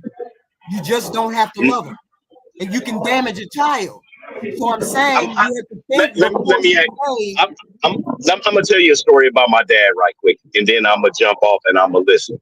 We went on vacation. We were. It's funny now. It wasn't funny when I was a kid, but this is fucking hilarious now. Okay, we went on vacation. We was going camping, and we in San Francisco. We was on the wharf and all of that. And I zipped my pecker up in my pants, right? And I screamed bloody murder. I'm like, ah! So my dad kick in the door, and he see me standing there crying. He say, boy, I thought one of these gay people had you, right? Because I'm screaming. And I'm like, no, Dad, I zipped myself up in my pants. My dad took my pecker and unzipped that motherfucker right there in the bathroom. I'm bleeding all over the place, just like in that movie, Something About Mary. HQ, I know my dad loved me. But that doesn't show any kind of love for a young man when you take I still got the scar on the bottom of my pecker. That doesn't show any kind of love towards a person when you rip their dick out of their zipper. HQ. So what I'm saying is what you guys think is love and stuff like that, that does not work on guys. All right. I hope somebody laughed at my misery with my dad and my everybody's saying nice. Everybody holding their pecker. What do you mean? Oh my God. I was bleeding so bad. He just took some tissue HQ and wrapped it around my dick. And I was sitting in my mom's lap with my dick rolled up in toilet tissue all the way to Redwood Forest. All right. I'll talk to you guys in a minute. Okay. Let's see. Why you still? Oh, so if you ain't have shit, Triple, you came up. What did you have to say, sir? Yo, okay. Peace and blessings, Lady Heathen Queen. How are you this esteemed evening? I'm fine. Okay. I'm Black America testing my my patience. Or no, not testing my patience. I've been listening in off and in the last 3 days. Been very entertaining panels. Really letting Black America stretch his legs. Right. I like it. He's been able to really do his thing the last few days. Right. I think. Well, I got a lot I want to say, yes. But I think what Black America was saying most recently was those things. It's not so much taking those things away from the girls, is that those things are now leverage. They became leverage when the Black population marriage rates was at its highest. Like 80% back in the 60s. Many of those incentives didn't exist for Black women, or at least not on the level that they're on now. And even if you go further back, they didn't exist at all. If you travel further back in time beyond that. So those things, those are great things for people who need them. But once people have a level of leverage, in a lot of cases, people utilize that leverage. That's just how it is. Like, think about it. If your boss is constantly bossing you around or whatever, and you run into a $2 million inheritance next week, most people are gonna go in there and say, "Hey, let me tell you something. Kiss my whole ass." You know what I'm saying? That $2 million became leverage versus that job you actually needed 2 weeks prior to that. You see what I'm saying? So you're saying that because women get assistance from the government, or assistance per se, whatever that is, assistance, they use that as a cudgel, or they use that against making a deal with a man. Yes, collectively, and it's more than just that assistance. But yeah, that assistance is a big part of it. And a lot of women, not all. Some women really want to be with a guy, and they want to be cooperative and all of that. But a lot of extremely problematic women do use that as a level of leverage versus the men. Child support, like all of these things. And don't get me wrong, a man should pay for his child. I'm not saying a man should be absolved from that. Absolutely not. Right. But I'm saying those systems, think about it. Why are athletes targeted for babies? Like by groupies and stuff. Why are they targeting these? If it was only going to be $300 a week guaranteed, and she had to watch that kid 24/7, it'll be a whole nother story. But when you're talking, that's a very small percentage. I know. I know it's a very small subset, but it still exists though. Right. And it's collective. It's under a big umbrella. Yeah, but we have the other side too. That we have the equivalent. We have the equivalent on the other side too. What's that? The equivalent on the other side to men who don't want to conform to be a husband too. We have that on the other side. Well, here's the thing. You're right, but here's my take. On the flip side of that coin, those men should never become fathers, because those men should be properly vetted by those women. And once it is known that this guy is not serious about being a husband, she should have no babies by this guy. So none of those guys should be fathers. Right. I absolutely believe. You're right. Those guys do exist. And I've had several guys, I mentioned this before, I've had several guys that I'm cool with who have told me, like, hey, I'll never just have one girl. Right. Right. Yeah. And those are the anomalies. Those are the people that those are anomalies, right. But I'm saying you cannot say what Black America said. Strip women. No, I'm not saying that's the solution. Because that is, you're trying to alter behavior that you should not be trying to alter. We're going to have strays that get kicked to the side on both sides. Yeah, but here's the thing, HQ. We gotta look at this realistically. I'm smart enough to know that those I see where he's coming from, and that's why I wanted to elaborate on it. But I'm realistic enough to know those things will never be rolled back completely. No. Things will never go back to how it was 100 years ago. And that level of assistance does not. And nobody should want it to go back to 100 years ago. Yeah, and I'm not saying that I do, but I understand why he said that, and I totally see his point, because in those scenarios that would make a lot of women do that. I get what you're saying too. No, you're saying why do you have to twist a woman's arm or put her in a compromising situation to act right? Right. But look at this, HQ. When the reality is, when those things didn't exist, a lot of them didn't have any choice but to partner with a man. That's why such things as a man's looks matter more than ever in this era.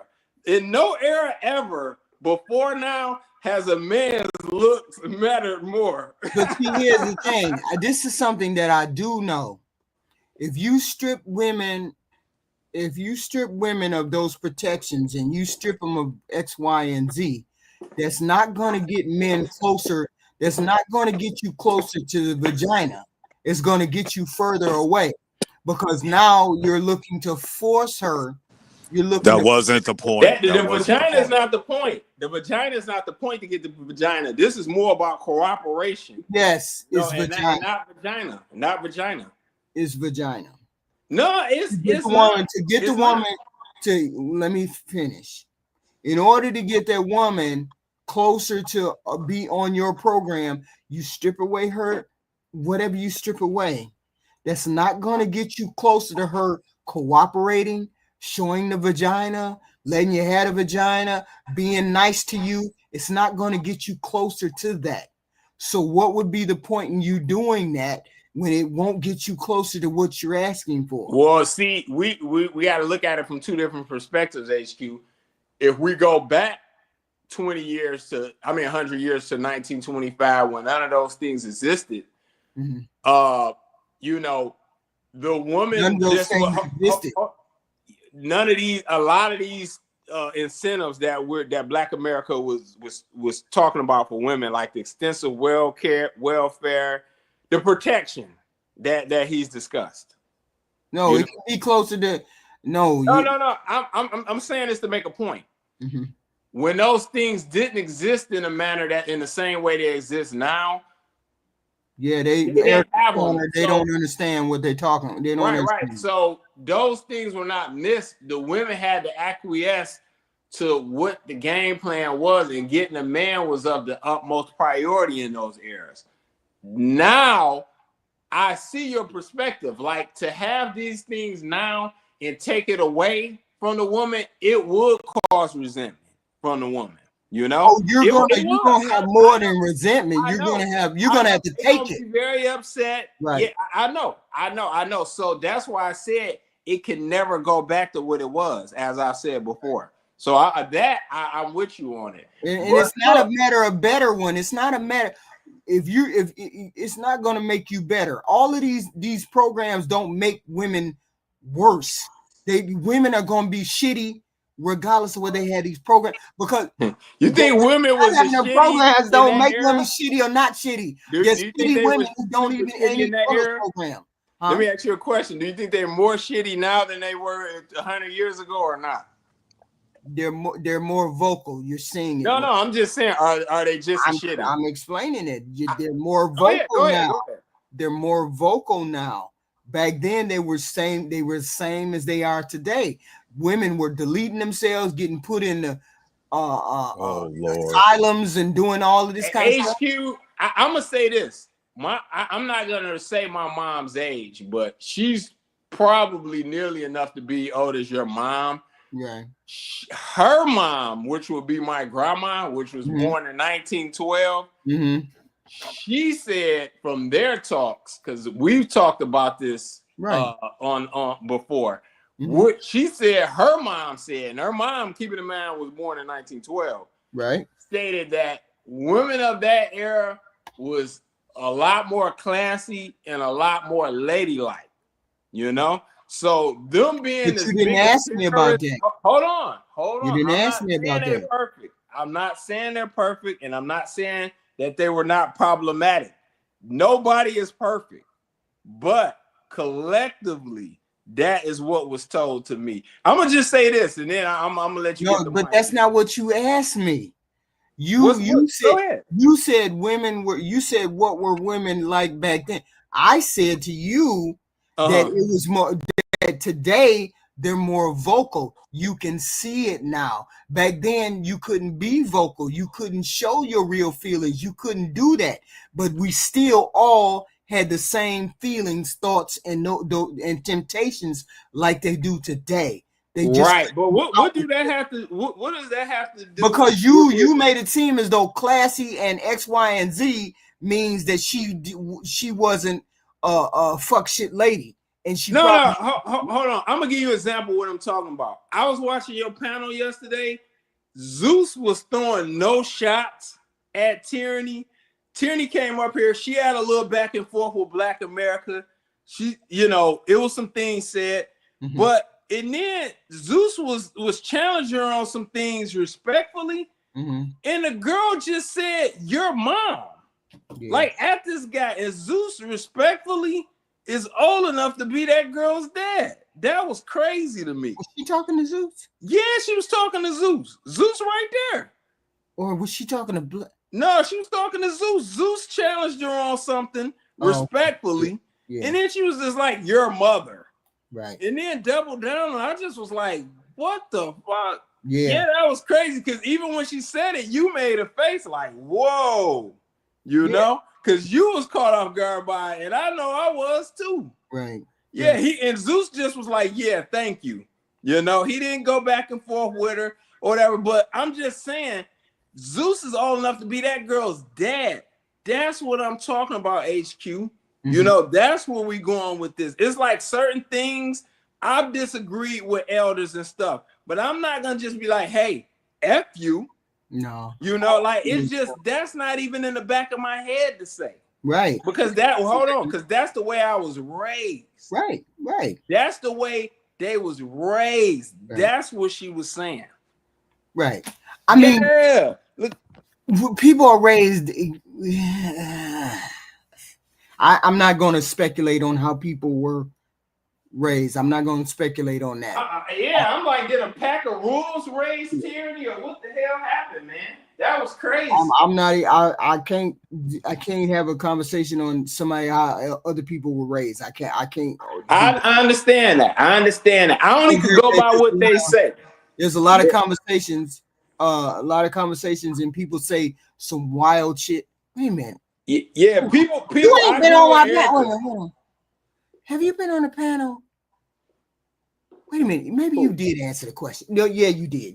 Okay. I was going to ask you something. Go ahead. No, it was the conversation earlier about the control and all of that stuff. But I think we got into it with Beans. And yeah. Go ahead and talk, HQ. I got a lot to say. Can I jump in? Let me get back into that. Let me jump in on something. Okay, go ahead. Hey Lex, I love you, brother. So Lex, you're on my team now. You just came to my team. Oh, salute, brother, salute. All right, so I asked you, hey Lex, I want you to go down to the printer and I want you to run these prints. Then I want you to take these other prints, put them in colors, and then put them in a blindfold, and then meet me back in my office. Yeah. Oh yeah. Can you do that for me? Not a problem, man. Boom. I'm not controlling him. It's about the project and end result. Mm-hmm. If he has a problem after the task, he pulls me aside. Whether it's the parking lot, the bathroom, hey, let's go to lunch. Hey, let's stop and get some coffee together. Mm-hmm. We're going to clear the air on the communication path. I'm not controlling him. Mm-hmm. I'm asking him to do something, or I'm saying, hey, run out there, left field by the bushes. I'm going to throw you the ball. At the end of the day, if he scores a touchdown, we win. Right. The team wins. And I think we're so busy on I, me, Right. that we get lost on the major objective. But see, here's my question for the men. Why do you feel as though black women would not be able to get on the program? I didn't say anything about black women. I don't care about any color woman. I just care good people, period. That's all I'm focused on. So I don't know why we say black women or this women, because that was a part of the conversation. That was a part of the whole scenario. Not for me. Men are saying black women, they can't control black women. So that was a part of the conversation there. Hey, HQ, this is a funny question you asked. Go ahead. I don't want to jump. Yeah, because I just demonstrated. Right, I don't want to control. I don't want to control Lex. I don't want to control Lex. No, what I'm saying, and what the question had been, why do you date outside of your race? And one man said, because I can control them. And then the other man said, so you don't think you can control black women? And he said, no, we know we can't control black women. That's what I'm saying. Okay. And I was like, whoa, is that why they date outside their race? Because they feel like they can't control black women and blah, blah, blah. And so I brought that question here. That was the question. Okay. That I was curious about. That was the question. Because he made it sound so as though it's not just him. He made it sound as though, well, this is the problem that we all seem to have. Right? We all seem to have this problem with black women. No control over them. No. There's not one person. This is a conversation I had today. I have different conversations. I apologize. I didn't let you finish that. But this is a conversation I've had with several people today, and they only jumped on the same bandwagon as that man. The first man said something related to the older man said something related to we can't control because of slavery, and then the young man said control because we can't control black women, and then jumped on the women, and the women were like, well, what do you mean control, and blah blah blah. So it was all about control, and why do you feel as though you can't control black women? And black women, the question I asked to them, why do they need to control you, X, Y, and Z? And then the women were saying, why do they not want to elevate? And I'm just trying to push him, X, Y, and Z. That's the conversation I had today. That's why I brought it to the panel today. It just built on each other all day. I kept running into people saying control, whatever. That's all.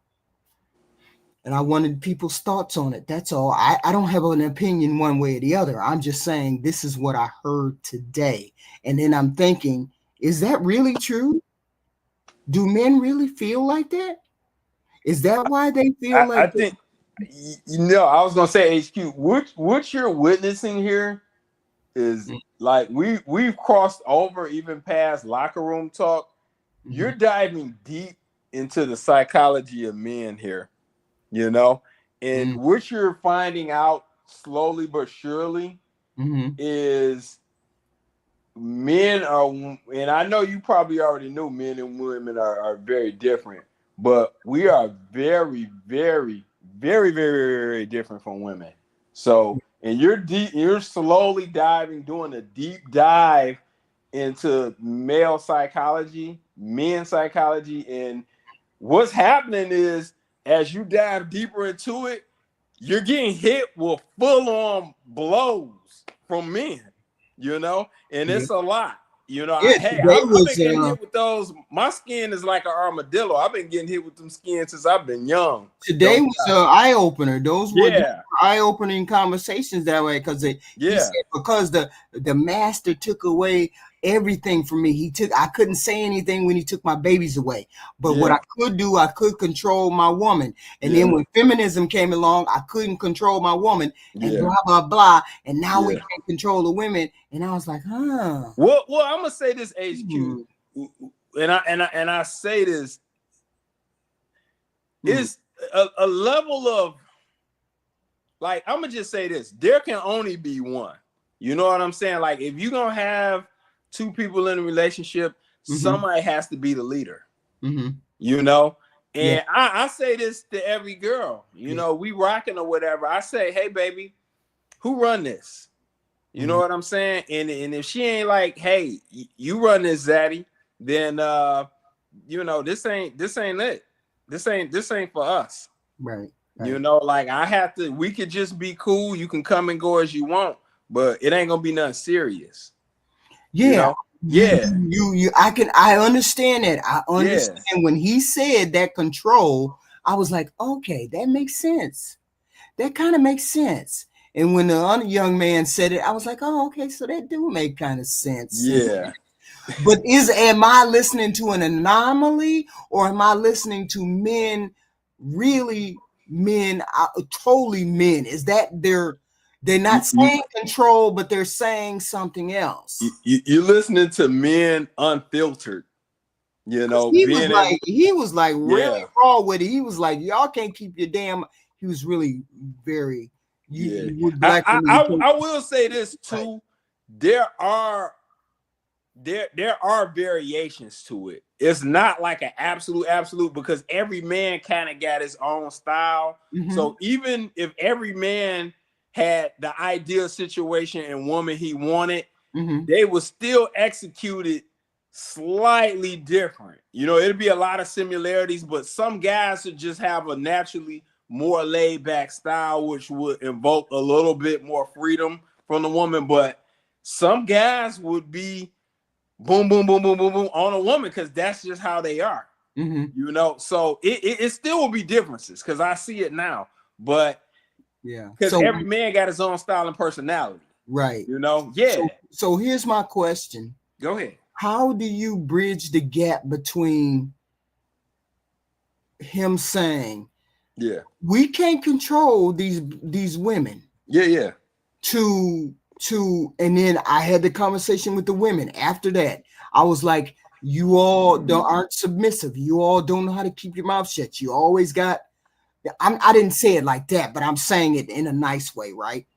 The men say you don't know how to be submissive. The men say you don't know how to keep your mouth shut. You're always pushing, blah blah blah. How do we get from here to here? How do we bridge that gap between black men and black women? And then the women were saying, we only want to help. We only want to be, we only want to push them to be the best that they are. We only want to X, Y, and Z. So if that is the thought of the black woman, she's saying, I just want him to be the best that he can be. I want him to X, Y, and Z. But the man hears nagging. How do you bridge the gap between him hearing nagging and the woman saying, I need to push him to be the best that he can be, the best leader he can be, and I'm behind him 100%? Well, you know what? What you bring up is kind of a dynamic I got with my mom. I got a real good relationship with her, and she has a level of nag. You know, when I talk to her, right. But that's I'm your mom, though. That's your mom. It is mom. So the dynamics a little bit different. But I've been with women before, like, and as those were my girlfriends, and they had a level of nag. Like, I say this, it needs to be a careful balance. You know, ideally, you do want a woman that's keeping you on your toes, that kind of holds you accountable to some things you say. You don't want to just be a man that spout a whole bunch of nonsense and then you never follow up on shit and all that, because can she really be that, you really be that guy that she really betting the farm on, and you ain't really a dependable down to earth guy. Go ahead, Zeus. You look like you want to say something. I think one of the things we've talked about that is missing when you say, how come the woman can't talk or she can't, give her whatever? I think that comes from a communication tool. And I'm gonna give an example of a bad communication tool. Mm-hmm. Girl comes to me and she has outfit on. She says, "Does this make me look fat?" That's a trap. That's a trap. Trap question. Right. But the thing is, as a man, you got to fall on your face like 10 times before you figure out, like, hey, you know what? What other options do we have? Mm-hmm. Oh, you know what? That one out of the 3, that one's a little bit better. Mm-hmm. Mm-hmm. You have to learn those things. And I think for a woman, going back 40 minutes in the conversation, if she isn't growing up with a man in the house, mm-hmm. she's missing that link of how to communicate and finesse a conversation. Lex may be smarter than me, but I'm his boss. He's got to figure out how to communicate with me without knocking me down, but still keeping harmonious. And you figure that out at work. You figure that out, whether you have to go talk to somebody, what else. And I think a lot of females, a lot of guys in relationships don't want to work on those communication tools. That's what I think the bigger problem is. Okay. With that said, I'm in. I'm going to start talking to the women, but this is offline. Having conversations with the women. Do you see how I have to conduct meetings with men? Do you see how I talk to men when I'm in the meeting? It's not a combative thing. It's not a confrontational thing. It's more of you got to learn to listen. You got to learn to keep your mouth shut and listen and be a little bit more humble. So I'm going to have to work on the women. I'm going to work on the women. I'm going to do this. So once we work on the women, hopefully we can come back and report, because I think there's a gap between the nagging and the I want to help. Yeah, I say this too. What I would like to see, right, HQ. I think that's great. I see this. I'm gonna just say, for example, for TikTok, for example, right? Mm-hmm. We see a lot of young girls on there doing the most, acting the fool or whatever. Right. If it was a group of elder Black women popping up on there, mm-hmm. and was like checking young ridiculous behavior, like with shorts and videos, and it was getting traction, mm-hmm. that would be a hell of a combat tool. I don't know how to search that thing. I don't know how to use that TikTok thing. I just turned it on, and whatever comes down the feed, I don't know. And I try to type in stuff, and try to find the young women who come up with stuff. And all it don't never work. Yeah. And another thing I wanted to say, and I'm glad Ty Pro reminded me, respect to Ty Pro, is when even on this thing, when you see Tyranny like act out like that, just mm-hmm. say, hey, Tyranny, mm-hmm. you doing too much. Not to get into an argument with her or nothing, but just say, hey, Tyranny, baby girl, you doing too much. Yeah, I know she done became SBC's version of Carrie Hilson. She said she was one of the finest women ever last time she was up here, but I get it. But me having a see, I don't want to attack. I try not to attack. No, it's not attacking.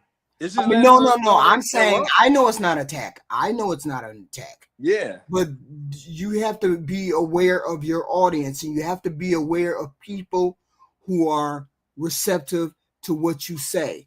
You can say a lot of things to people, and they're not receptive to it. It's panel etiquette. Women, just for example, you were just saying what Tyranny said to Zeus. Right. She's not one of those people who she's not one of those people. She's quick with whatever. And I dig that. Whatever. But you know what? Normally I would agree with you if we was in person, but on this one I have to offer some pushback, because this is your panel and you're the conductor. So I made a decision early on. I made a decision early on that I'm not going to filter. I'm not going to. Right. You don't filter, but because we're all grown on here. So right, but you have to remind people that is the respect got to stay up though. Because like when I'm gonna give you an example, when Pan come on here and he spaz out, mm-hmm. Pan have to go. Pan pushed the envelope he pushed the envelope every time he came up here. Right. Every time he came up here. Yeah. But that's not the first time that she's disrespected. Yeah, but she's pushed the envelope towards you all. She hasn't pushed the envelope towards me. So when you push the envelope, you missed the point. You missed the point. I get the point. I get the point. I get the point completely. I get the point completely. Everybody is I'm not fighting for me. I'm not fighting to talk. I'm not fighting for men. You can speak to Tierney and say, Tierney, that's disrespectful what you say. When someone attacks me, I say something to them specifically. That's not okay. You don't speak like that to me. So I'm hoping that you guys can figure out this is something that you know how to say. I'm not I made the decision early on. I'm not going to sit on the panel and say, you shouldn't be saying that. Don't fucking say that. No, these are men. We got men and we got women up here. Everybody knows how to push back on when people talk to them certain types of way. You can talk to her and say, hey, don't speak like that. Why are you talking like that? I'm not talking to you. Respectfully, I wasn't on the panel, and if I would have done that. But I think you're missing the point. I get the point completely. Y'all don't get the point. Y'all get the point. I'm not in the habit of correcting how people speak or what they say. That's for you. If you feel disrespected, say something. When I feel disrespected, I say something. You're saying the same thing, but you're not getting the point of what we're saying. No. We're saying, hold on a second, HQ. What are you saying? Say it directly. Don't give me a story. Say it directly. What are you saying? Whoa. Easy. I know you're hungry. What we're saying is, this is your house. Right. And your house has certain rules of engagement. Right. In order for people to come on. So number one thing, all these conversations are difficult and challenging. Right. By them being that way, we all have to carry a certain amount of decorum to function in your house. Otherwise, we shouldn't be welcomed in your house, is what we're saying. That's all. Right. I get that. And I'm saying I'm not in the habit of censoring what people say. And I'm definitely not in the habit of saying, if she say, shut your ass up, why aren't you able to say, you don't need to talk to me like that, X, Y, and Z? Why do I need to fight your battle when you have an issue with her? I'm saying I'm not going to fight that battle. If you get on the panel and you start saying X, Y, Z, X, Y, Z, X, Y, Z, that's a different thing. But if she's talking to you specifically, no, you're a liar, X, Y, and Z. It's up to you to address her. That's up to me to address kind of levels to it, like calling somebody a liar or disagreeing with it, or taking it to the point like where it was at, where she was saying. No, it's not a matter of him saying whatever. I'm saying I'm not in the habit of correcting people's behavior, so I won't start correcting people's behavior. Other people have to correct other people's behavior. You tolerate a level of disrespect when it comes towards you. When Pan said what he said to me, I addressed Pan directly. Don't talk to me like that. I don't know who you're talking to. You're going to get dropped. If you talk like that to me, you're going to get dropped. But if you talk like that to somebody else, you and that somebody else need to have a conversation. That's all I'm saying. I'm going to say this. I don't know if I really. Well, hey, look. I know y'all don't agree with me, and that's amazing. It's amazing that you have your opinion. Listen, I'm gonna say this. That's all I'm saying. I'm gonna say this. I don't have no problem because, first of all, since I've been coming up here, nobody's really tried to disrespect me. First of all, it was just I'm speaking about just some things I didn't care what I had heard. I know how to talk to people. And so far, I haven't had any issue with that. You know, I'm used to places with panel etiquette. That's all I'm saying. But hey, it's your ship, and however you want to run it, then so be it. But y'all don't get what I'm saying. I'm saying, oh no, that level of disrespect. I overstand it. What I said, whatever you want to do on your panel, you gotta be free to do it. Yeah, because I don't know her. I don't know you. You know what I'm saying? I don't know. if tyranny calls me, if somebody comes on the panel and says you're a bitch, HQ, then HQ is going to address it. If she comes on there and say, Triple X, you're a bitch, Triple X, I expect Triple X to address it. Don't look at me and say, Renee, or you need to say something. HQ, you need to say something. No, don't look at me. She called you that name. You address that person. Don't expect me to address that person. You address that person. When Pan said something to me, I addressed Pan. I guess my concern with that, it kind of in ways turns the panel into a potentially a free for all. But hey, have at it. There's no worries. No, you have never heard me tell any man it has not evolved to that yet. It's no. What I'm saying is it has not gone to that point yet. But I could potentially see that happening one day. Yeah, that's all. If we get to that point, we get to that point, but we're not at that point right now. When you're having an argument with Flora, when somebody's having an argument with Flora, and then if Flora's having an argument back, I expect you to address that. I expect Flora and that man to address all that they need. What this conversation isn't about just having a debate or argument. Like most of the panel up here is a debate or argument. Right. You know what I'm saying? Like, but I mean, we are live and on the internet, so some level of decorum, is established by myself. You know what I'm saying? For the most part, it seems to be established by the men. So that's all I was saying. I get all of that. I get all of that. I get that. 2 minutes, but I get all that. But here's the thing. You got to be willing to say what you need to say to her, because you can't let her bully you. You can't let her do that. But from here on out, okay, we're going to have, but here's my thing.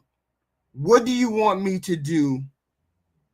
What do you think I should do with tyranny? Because everybody sees I need to do something with tyranny. What do I need to do with tyranny? Respectfully, I've already mentioned that. You know what I'm saying? I've already said it. You know. No, I'm saying I don't know. I just said, like, look, it ain't been like a whole lot of times or whatever. And look, I don't have nothing against tyranny. She's entitled to her opinion. I just felt like when I was watching it yesterday and she said that, I just was like, yo, you know what I'm saying? Like, that was just crazy to me when she said that. That's all. Right. And I would have, occurred to me too. Like if I'd have been up there, I would have probably been like, hey, whoa, that's you jumping out the window. Right. I would have probably said that, but that's me. You know what I'm saying? And that's fine. I get the gist of what you're saying. Right. It can be ran in any way that you want. This more of a fight. No, it's not a matter. It's not a matter of running. It's a matter of if you're addressing a certain person, then that person needs to address her in the way that they need to address her. I'm not jumping in the middle, and I'm definitely not getting on here defending a man or a woman once they decided they're going to say what they got to say. The whole point is, she said what she had to say. Then that should have been a conversation between her and. Yeah, I mean, he took the brother. Look, the brother took the high road. Yeah, that was the best road. That was the best road to take in that situation. So I would have like I should have said, tyranny, you need to shut your damn mouth. No, you don't talk to me on my panel. No, I'm not doing that. No. I would not expect you to say that. But I would not like that. No, not like that. So no, I'm not saying that because what's the name shut her down with what he said, and then that was it. You never heard her say anything like that again. She was upset at Black America, but she never said anything like that again. But my whole point is this: he said what he had to say, and he took the high road. Okay, but me jumping on her would not have made the situation. I didn't say jump on her. Like I would have just said, if I'd have been on the panel, I'd just be like, hey, that was kind of low. But that's it. But if it's egregious, I'm gonna say this respectfully. I don't have anything else really to say about it because we just talking in a circle right now. Right, I respect the panel. The panel's fun. I like coming up here. Okay. Right. Yeah, we could just call it even. And so we so hopefully going forward, you've established. If tyranny is in the cloud, if tyranny is in the clouds, going forward, you've established the rules, and the rules are the rules. So everybody know now. Right. So we understand this. You have to address it. You have to address it right then. I'm going to address it like I did with Pan. I'm going to address it every time it happens. If you say something to me, hey, what got me though was this whole Bings thing. What was so triggering about that? I missed that. About what? What do you mean? This whole Bings thing, like what the brother said. You already heard about it. You heard about it. He didn't want his son to date a black girl or something. Or what was he talking about? He didn't want to. He told his son that you want to be happy and you want to be married. Yeah. Don't marry a black woman. Yeah. Oh, yeah. Well, that's interesting. I'll say this. I would have said, I don't date black American women. Yeah, it's women. There are nerdy black women out there. Yeah. It's cute, nerdy black women that's in the anime and stuff like that. Right. That definitely exists. That's a lane. I think I seen Erica say that yesterday. Her sister was kind of like fit that mold. So that's possible. I will say this. On the flip side of that, though, the difference is between that super nerdy guy and that super nerdy girl. That same nerdy girl got a chance to date the captain of the football or basketball team in college. That's the difference between that nerdy guy and that nerdy girl. Maybe that captain of that football team don't want the cheerleader. Maybe she's stuck up or she trifling, and that nerdy girl is cute. So and the nerdy guy can make up. He got the physique, the height, and he can still date that nerdy chick. So I would say an attractive nerdy black chick is still pretty much coveted. See, but you can find those. He didn't. I'm not saying they're not out there. He didn't give his son the opportunity to. He didn't give his son the opportunity, which is what my problem with him was. Why would you give a blank statement of all black women? Because there's geeks in England, there's geeks in Australia, there's geeks. I would say this respectfully. I'll take it. He's probably going to school in the States, though. You're right. Once he gets out of school and he makes money, it'd be different if he was going to school in Oxford or something. Yeah, but if I'm a nerd, and I can't find the black women that I want here in United States. Yeah. All the nerdy girls are in England. I'm going to England, right? After you graduate college with money. But while now these young college, kids, he's prepping his son for college because his son was 18. He ain't going to England. He ain't got money. He ain't going to England for school. But he can get on this. He can do his purpose. He can get on his purpose. After he gets his degree and he's successful, he can broaden his horizons. And there are many black women out here. So I agree with that. You understand why it upset me when he said black women. I would say this.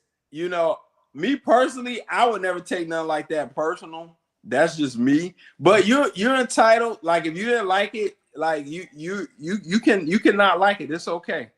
Right. I mean, I was like, no, I didn't. You colored the whole group when there's nerdy. What was he like? Throw black women away or something? He said something crazy, or what did he say? No, he just said black women. Oh, he didn't say black American women. If he would say black American women, I've been like, oh, okay, well, maybe you won't find a geek here, but you can find a geek in England. You can find a geek in Australia. You can find a geek in X, Y, and Z. You can find a geek in DR. You can find a geek in Puerto Rico. You know what I'm saying? And they're black. Well, you can find them. Yeah, I would say this is. Let me put it this way, because I've been to Comic-Con conventions and stuff. Yeah. I've been to anime conventions, all that stuff. I'm not into that. But I'm starting a video game company and arcade style company. So I go to those things to put the word out about my product. So Yeah, but I'm not really into anime. I'm an ex-gamer. But I'll say this. It's unlikely, and I go to these things. I did the love letters early. We did the love letters early. We just got to a different topic. I'll say this. It's probably unlikely he will maybe find that chick. It's possible, but it's unlikely. What I say is unlikely. There's millions of black women all over the world. While he's within the confines of college and he does not have the capacity to travel yet, it's unlikely he'll find it. When he's out of college for 4 or 5 years, he's making $100,000. He can go do what he wants. Lex could go do what he wants right now. If Lex wanted to quit his corporate job and just work part-time and be a full-time Forex trader, I could do it tomorrow. Okay? That boy that's 18, that sensitive boy he was talking about, he doesn't have that option tomorrow. I do. You know? That's the difference. Are you kidding me? You think that an 18-year-old boy who has the internet at the tip of his fingers can't find a geeky girl in England and figure out a way how to get to England? But he can't. But here's the thing. He can't establish a real relationship because he's there and he's here and she's there. So but he's out and he can afford that relationship. Yeah. Like if I went over there and met a chick overseas, I can afford that relationship. You think a young 19, 20-year-old with no money? When I was 18, I'm gonna make. Hey, I got a girl over in England waiting for me. You think I ain't finna figure out how to get there? HQ. What? I didn't say he couldn't visit her. HQ, hear me out. I was once that boy's age in college with no money. I was trying to figure out how to pay for college. I did not have the expenditure. Could I communicate with girls over there? Sure. I did not have the expenditure for that type of travel and or to fly girls in. You don't have the money yet. Okay? That's how that works. Yeah, but these days, these kids can figure out ways to do it. Yeah, if he's got the money, you either got the money or you don't. You know? I'm like saying what I was just talking about I could do, either you got the money to do that or you don't. You know? That's just how it goes. I think y'all underestimate these young kids. He have to show me an example of how he's able to do it. Okay. If that how much is a plane ticket? How much is a plane ticket to England? Hey, yeah, $1,000. I didn't say he could not go visit the so girl. This is what I'm saying. A relationship with that girl. People have relationships online all the time. Yeah, but that ain't no real relationship though. I'm not about to debate that. You know, the boy he met her one time. He got a long distance relationship for 4 years. I'm not about to debate that. And it happens all the time. Yeah, it's not realistic though. But so basically, no. You are. I know you are, HQ. Give me your final thoughts. Cause we love this platform. We did do the letters in the beginning. We got sidetracked with this control over. We always get sidetracked. We always get sidetracked. It was about control, and it was a series of people that I met all throughout the day, and it was just weighing on me. Is that how people really feel? Is that would you say your husband had a level of control to him? He had some controlling ways. What's your thoughts on that? He was a A-type personality. Okay.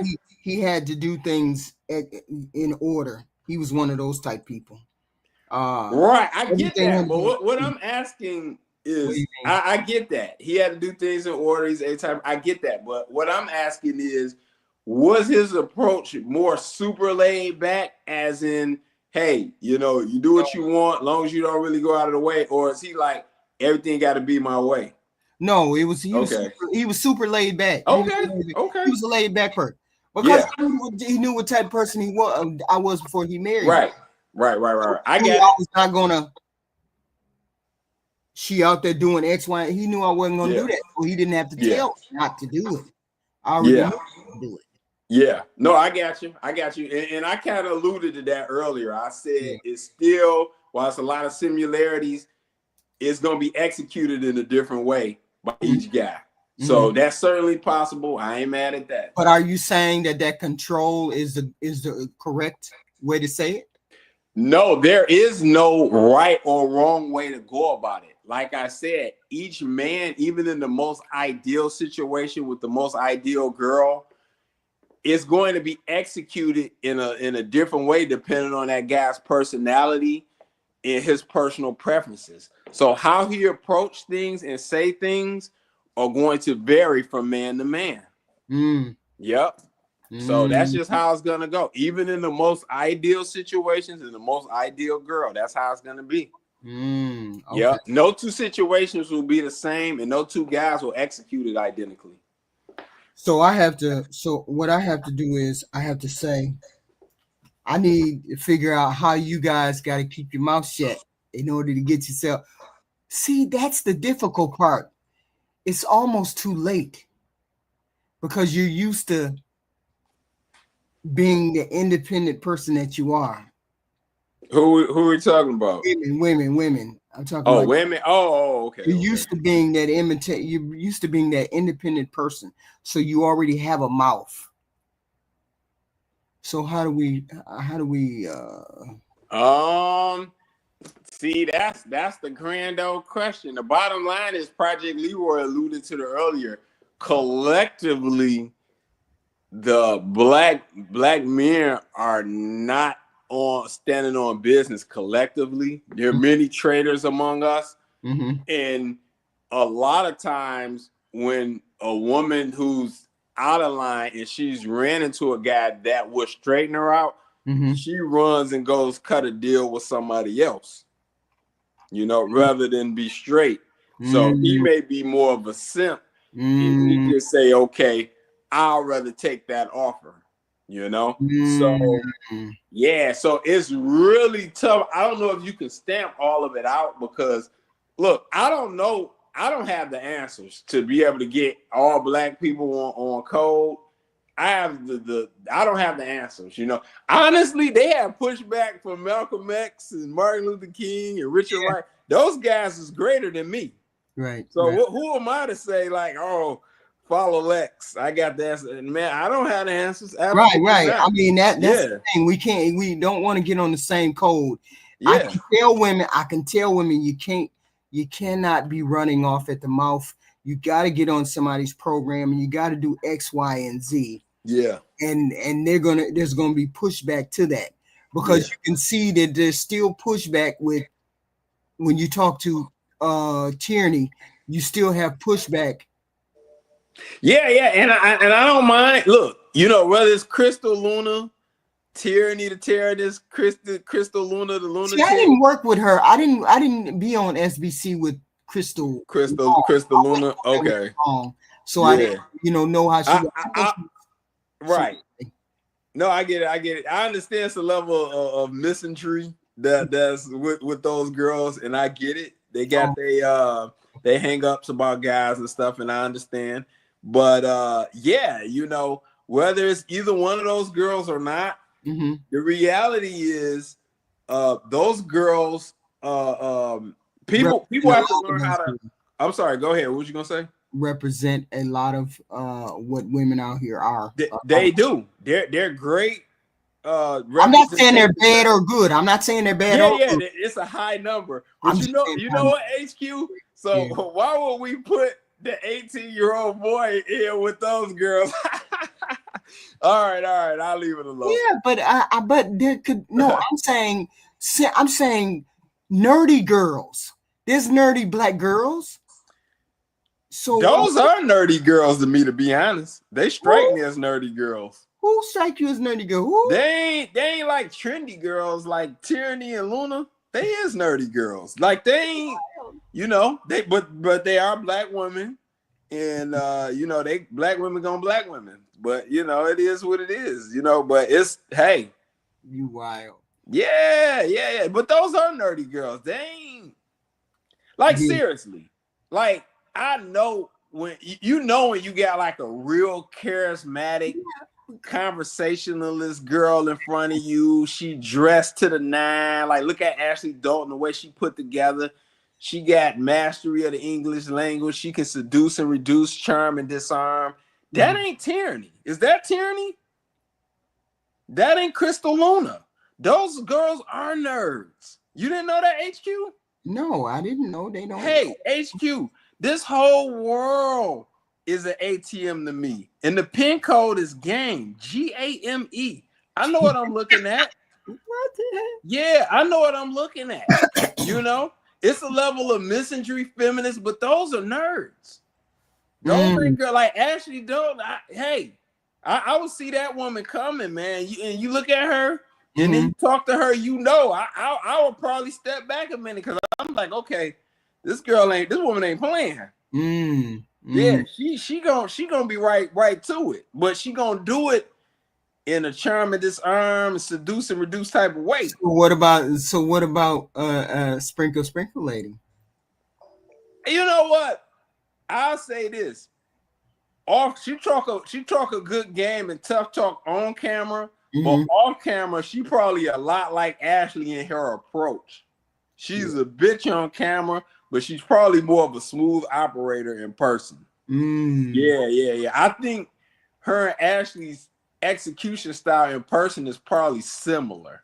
Yeah, I think they're similar too, except Sprinkle is a little bit more out there with the she's a little bit more out there. I think they the same approaches behind closed doors. Yeah. And you know, in front of the camera, one is less subdued than the other. Okay. Yeah, I agree. And Kendra just confused, so we just leave Kendra out of the whole thing. She just Kendra. She's just somebody who looked up. She's just somebody who looked up and had 10 questions that she could ask somebody. She just looked up and got 10 questions that she could ask. Shit, that's funny. I mean, she's good at that, at what she's doing right now, but don't try to go beyond whatever you're doing right now, because she's not, you know, you're not a Ashley. Ashley's the different.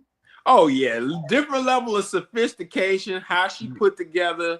Right. She wear clothes that complement her physique and look. Right. She ain't wearing tight dresses where the boobs is already out the dress and all that. Like, you know, Kendra's just doing too much. Yeah. Respectfully, as a man, she just doing too much. Right. Yeah. I mean, you got a little money, do whatever you want to do. You know, give me your final thoughts, sir. Oh, I'm sorry. You gotta get something to eat. Hey, HQ, I love this panel. I love it. Cause we always be on some foolery. Woo! Nobody like to be wrong. Egos. I don't have an ego to inflate or offend. Shout out Jason Black. But it's a lot of egotism. It's just a lot. It's a lot. But what's happening? I'm gonna say this and quit. You're slowly unraveling the psyche of man. You're going down a really deep rabbit hole, HQ. Be prepared. Warning. It's like the men have the decorum, but when the women get on the panel, it's like, why do we come and say, why do we fall into the hole of what X, Y, and Z? All I'm saying. That's all I'm saying. Anyway. Yes. No, I get it. Hey, nothing but respect, love, admiration, and hey, this is a fantastic panel. I will talk to you. We will see you another time, but I think SBC just came on, right? Yeah. Okay. I will see you all later. All right, chat. HQ. Thank you. Thank you all for showing up. Thank you. We out of here.